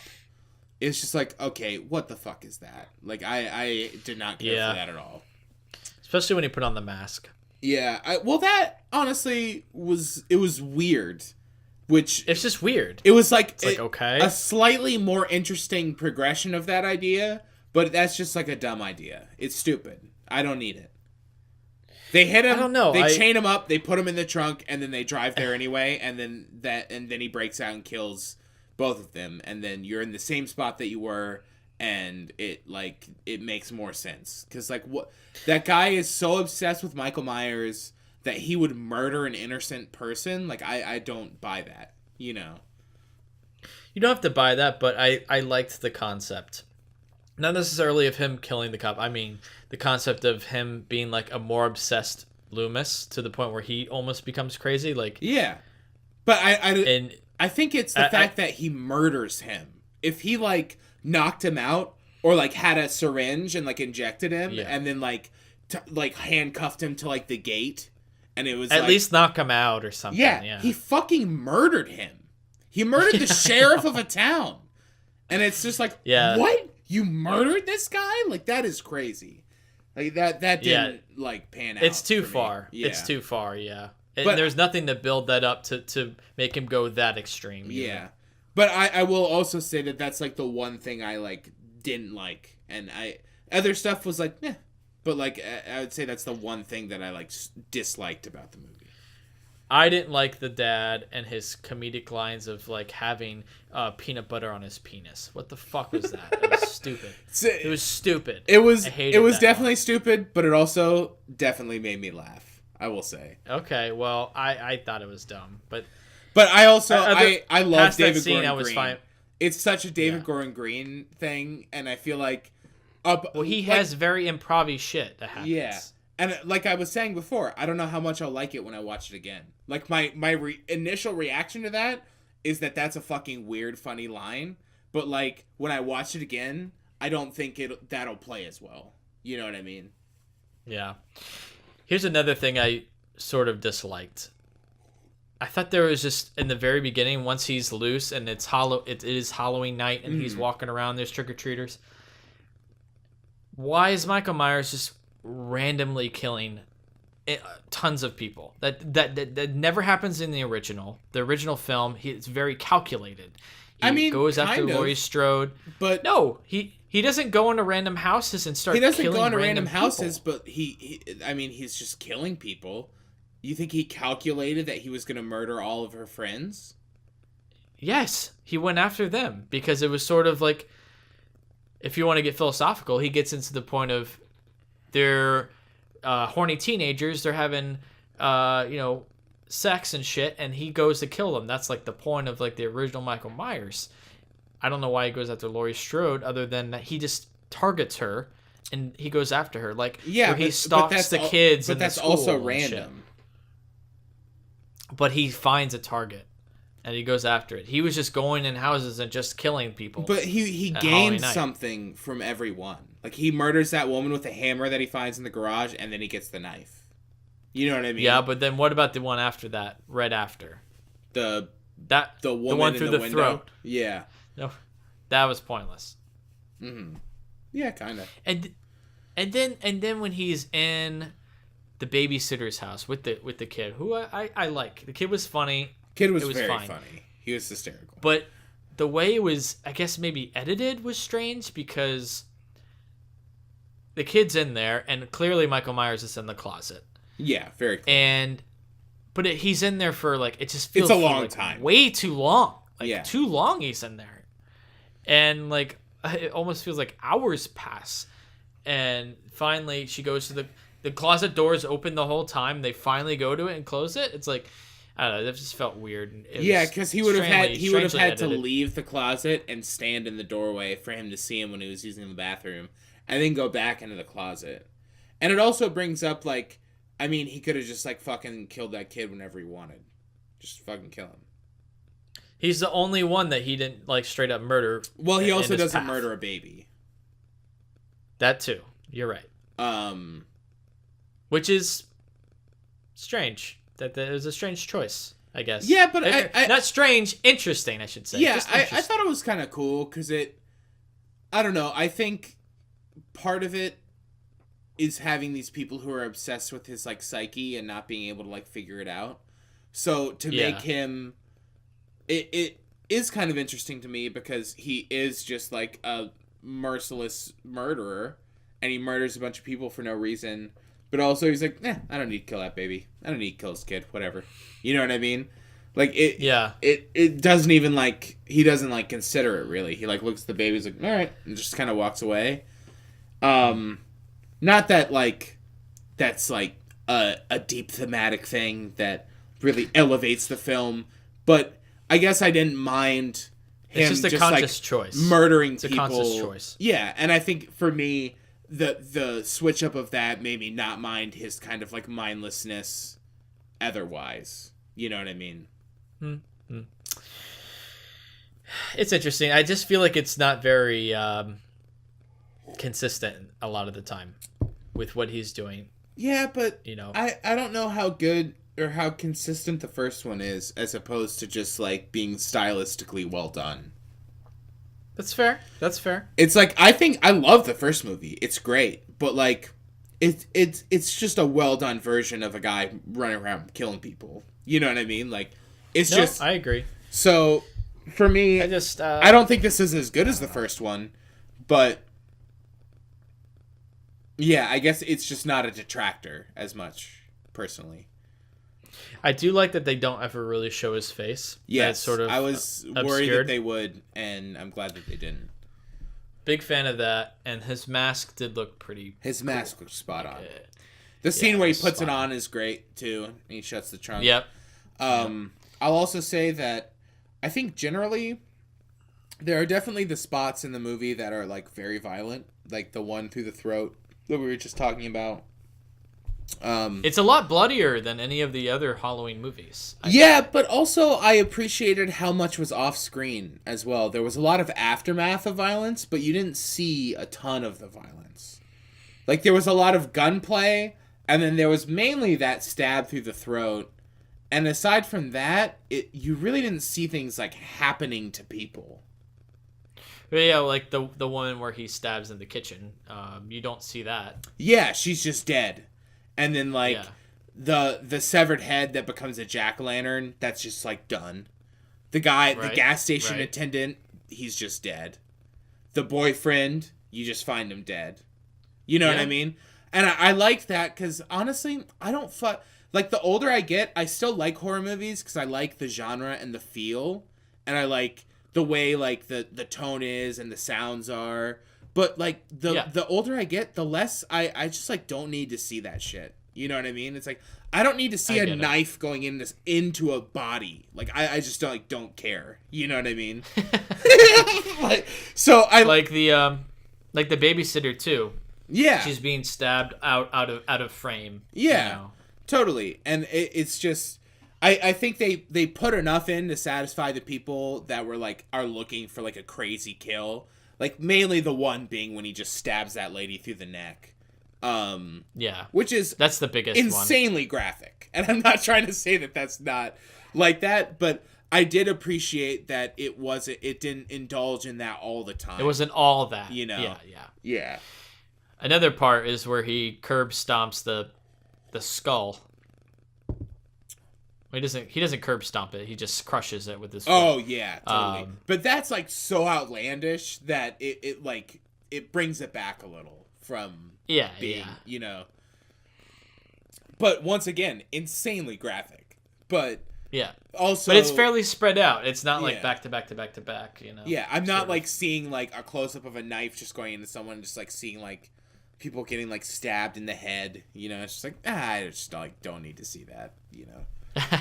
It's just like I don't care. It's just like I didn't like some of the like the kid you were talking about, the curly haired kid.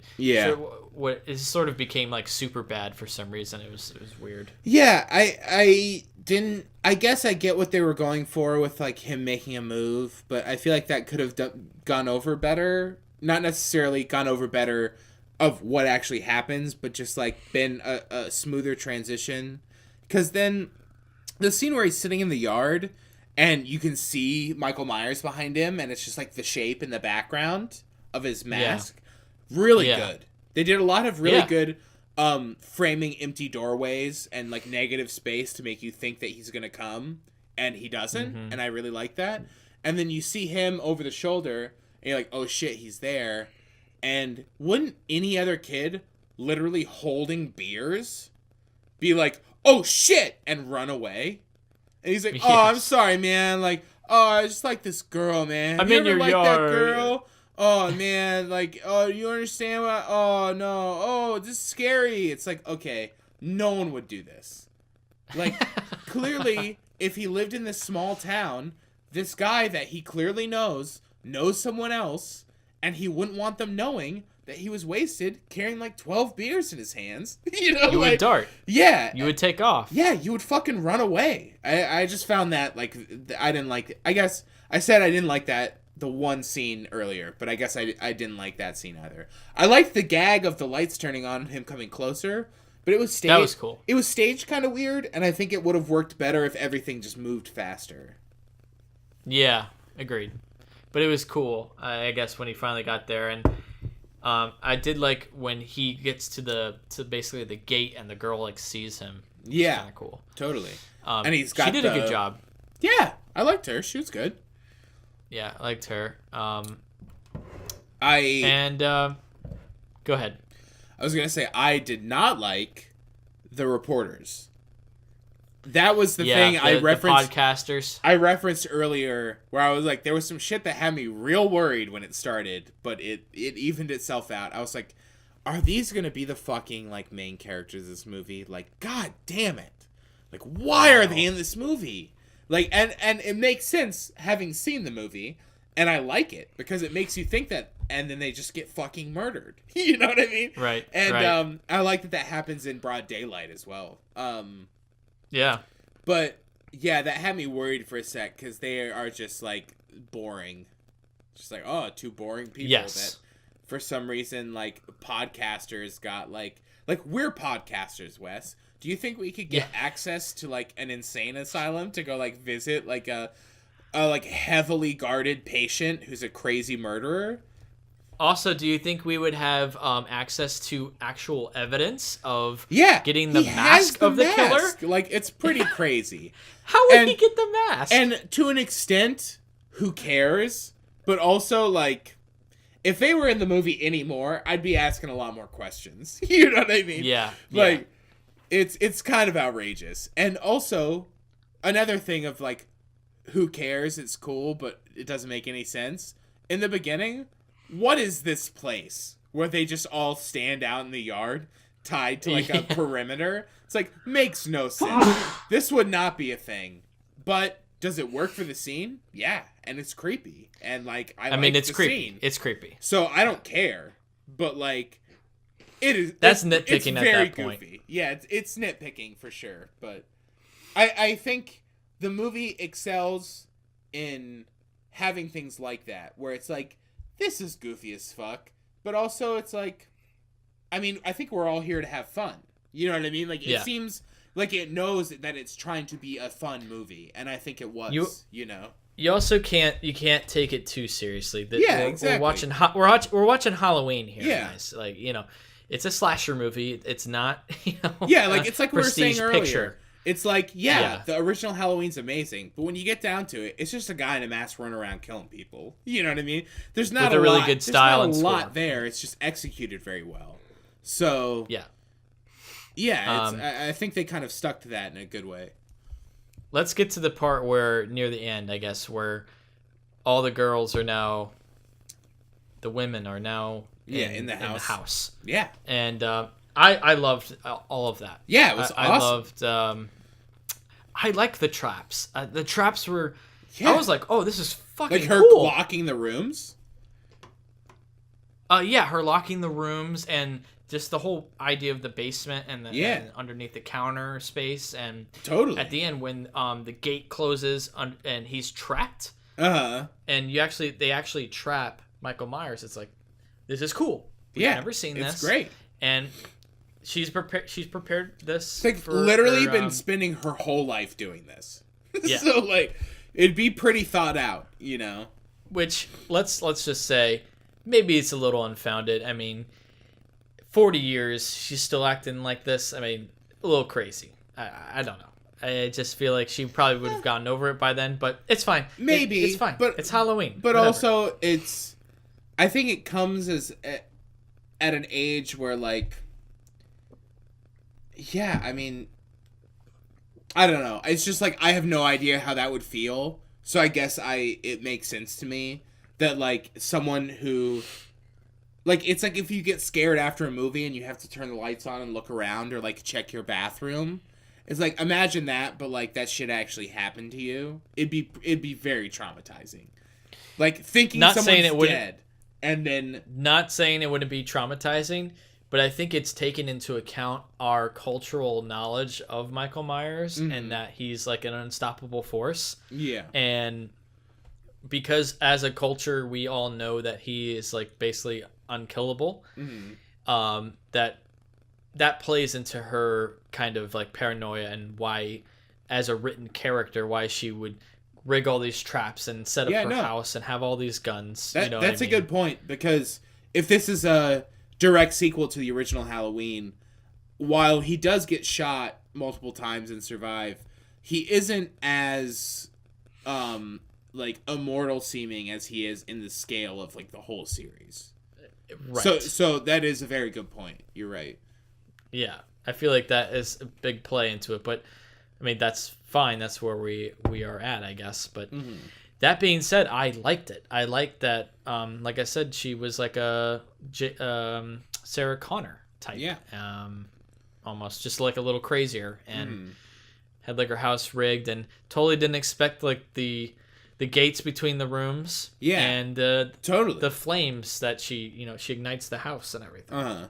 I will say though, while it makes sense to clear the rooms, wouldn't you just like close them all immediately? That's a good point.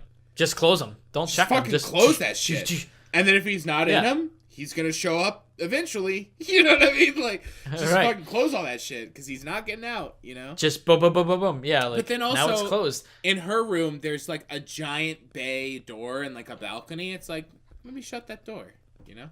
It's like you got this giant fortress where you have like literally like giant gates that lock. It's like, maybe you don't have that balcony. Maybe DIY that space a little bit, you know? Yeah, exactly. I do like too, like even though she's so prepared, he still happens to like catch her off guard. Yeah, a lot of the time, which is cool. Both like through the door where he like, that's kind of scary where he put his arms through the front door. It's super scary, yeah. And he's like literally about to kill her. Yeah. And she gets out, and near the balcony too, which. And then getting to that point where he looks back and she's gone, and there's like the little music cue. It's so goofy, but that's a great moment. It's fun for sure. I liked it. It's a fun, great moment. I liked it. Yeah. I also really liked. Big fan of the fake out with Judy Greer. At the end, where she's like, "Mom, I can't do it. Oh, you gotta help us, Mom!" And then he shows up. He's like, "Got him," and just shoots him. And then there's that hysterical shot where like the light turns on behind him and it's Jamie Lee Curtis's face and she runs out and stabs him. It was really good. That was great. I was just like, oh yeah, like it was really good.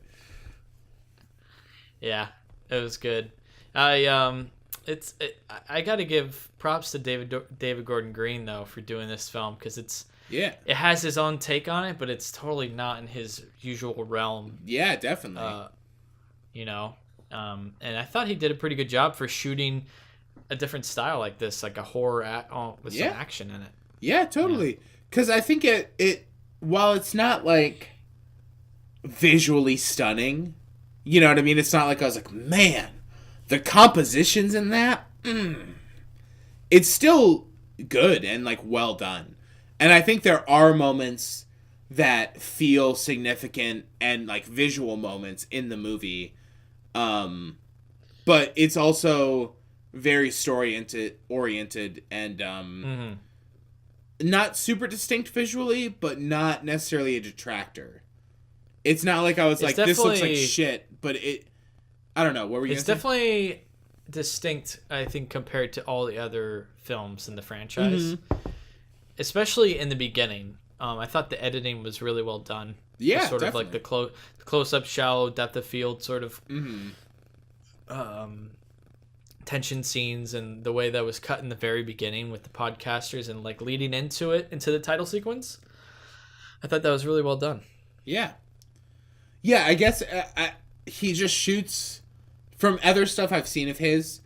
He shoots a lot of coverage, and there's a lot of shots for every scene. So I do think stylistically it kind of goes against the style of the first one, which is like very like straightforward, almost like utilitarian of like, well, what can we get out of this shot? You know what I mean? Also, we have limited film. Yeah, exactly, because it like forces you to be creative with your coverage and do things where you can cover multiple things in the same setup. And this wasn't that way, but it didn't necessarily take away, and I don't necessarily know why. I think it just worked well to the point where I was always engaged, you know, and I was never heavily thinking about that stuff because it wasn't necessarily the point, which is interesting because I feel like that's so much of a point of the first one. Yeah.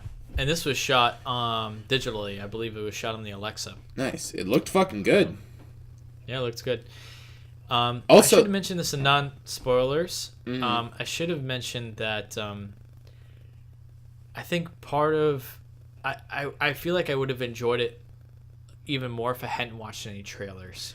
Yeah, they got a little some of the gags and too... moments get ruined with the trailers. They get ruined. Especially the hand through the window. Like that was like the still for the movie was his hand coming through a window by her face. So the second she is by a door, I go, okay, well that's gonna happen. I knew. Yeah. Yeah. And there's then the second a few moments like that. Second the podcaster goes into the bathroom. She's dead. Yep. You know. Yep. Yeah. Yeah, and the teeth too. Like I didn't necessarily like that aspect that he just like dropped teeth. I think it's weird. It's just it like doesn't feel like Michael Myers thing to do. But also that was in the trailer, so it's like okay, seen this. So I don't know. I wish I hadn't seen any trailers. Yeah, I'd agree. That one trailer definitely, because this was another point I wanted to bring up too, is the one shot scene. And there's a trailer that definitely what one shot?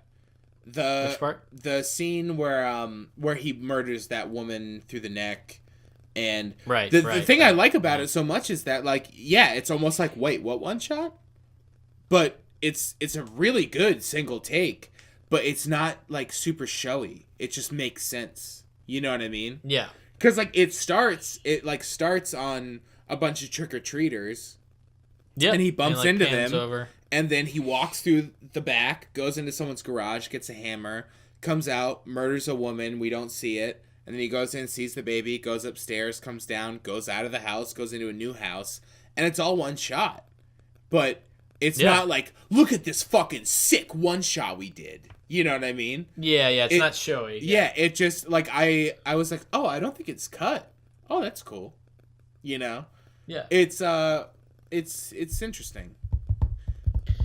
I thought it was cool that, like I said earlier, you don't see his face, but that he's like an older man. Yeah, like he's an old man, and I don't know, you do get the sense that he's just like this mindless killer. But once he has the mask on, he becomes the Shape. You know, he's more than just Michael Myers, and you really felt that difference in this film, I think. Yeah, which was totally. Cool. And I also liked the scene where she was just like getting drunk in her car, waiting for the bus because she was like gonna ambush it and like kill him. It was like traumatizing for her. You know, she was like crying and shit. Like it was because like I believe that. You know what I mean? It's like some guy does that shit to you. Fuck yeah, you'd want to kill that guy. This is your chance. Yeah, exactly. Yeah. So I thought that was an interesting angle for them to take that. The shots around the bus after it had like basically crashed was really cool. Yeah, totally. That wide where he's coming up with the gun and it's all like backlit with the fog is very nice. Yes, that looked good. Looked good. Yeah. Anyways, I feel like I could keep going, but I guess let's wrap it up. What did you overall? What would you give this rating? Give it a 4. Okay. I'm sitting at 3.5. Yeah, nice. Yeah. Yeah, I enjoyed it. I'm actually excited to watch it again. I wish I could. I don't know. I'll probably watch it next year. You know, I'll have the movie. Well, I mean, pop it in. If it comes out on 4K, you know I'm buying it. So of course, I'm buying it. Yeah. I have all the other movies. Yeah. Did you get the first one? Oh yeah, you didn't get the first one on 4K, right? Because you got the box set. No. I have the box set and I have it separate. I did a nice rewatch on 4K, and it looks fucking good, bud. Fucking premium. I'm gonna watch it again on Halloween. That's kind of my tradition. Yeah, for sure. I watch the original on. Hey, $13 on Amazon. Just saying. Price of a case of beer. All I'm saying, Wes. God damn it, 4K. Oh, I could have it in time. I know. Amazon, baby, 2-day shipping, $13. You're killing me, man. You're killing me. All right, well, that's going to conclude it for our episode today. As always, you can find other episodes of this podcast on iTunes, Apple Podcasts, Google Play, Stitcher, and YouTube. Follow us on Facebook and Twitter, and if you enjoy the show, please consider, leaving us a review. Every rating, just give us a little something. Give us a little some something, stars. You know, say it's shit. I don't care. Just give us a star. No, give us 5 stars. Yeah. Yeah, as long as we're wishing, you know. You can email us at listentousrantaboutmovies@gmail.com. Thank you to our Patreon producer, Sean Pierce, and our Patreon supporters. You too can be a producer and supporter by visiting our Patreon page and becoming a monthly patron for as little as $1. www.patreon.com/LTURAM podcast. That's going to do it for this episode. Great episode, Zach. Yeah, man. Good talking. Good chatting. Till next time. Till next time.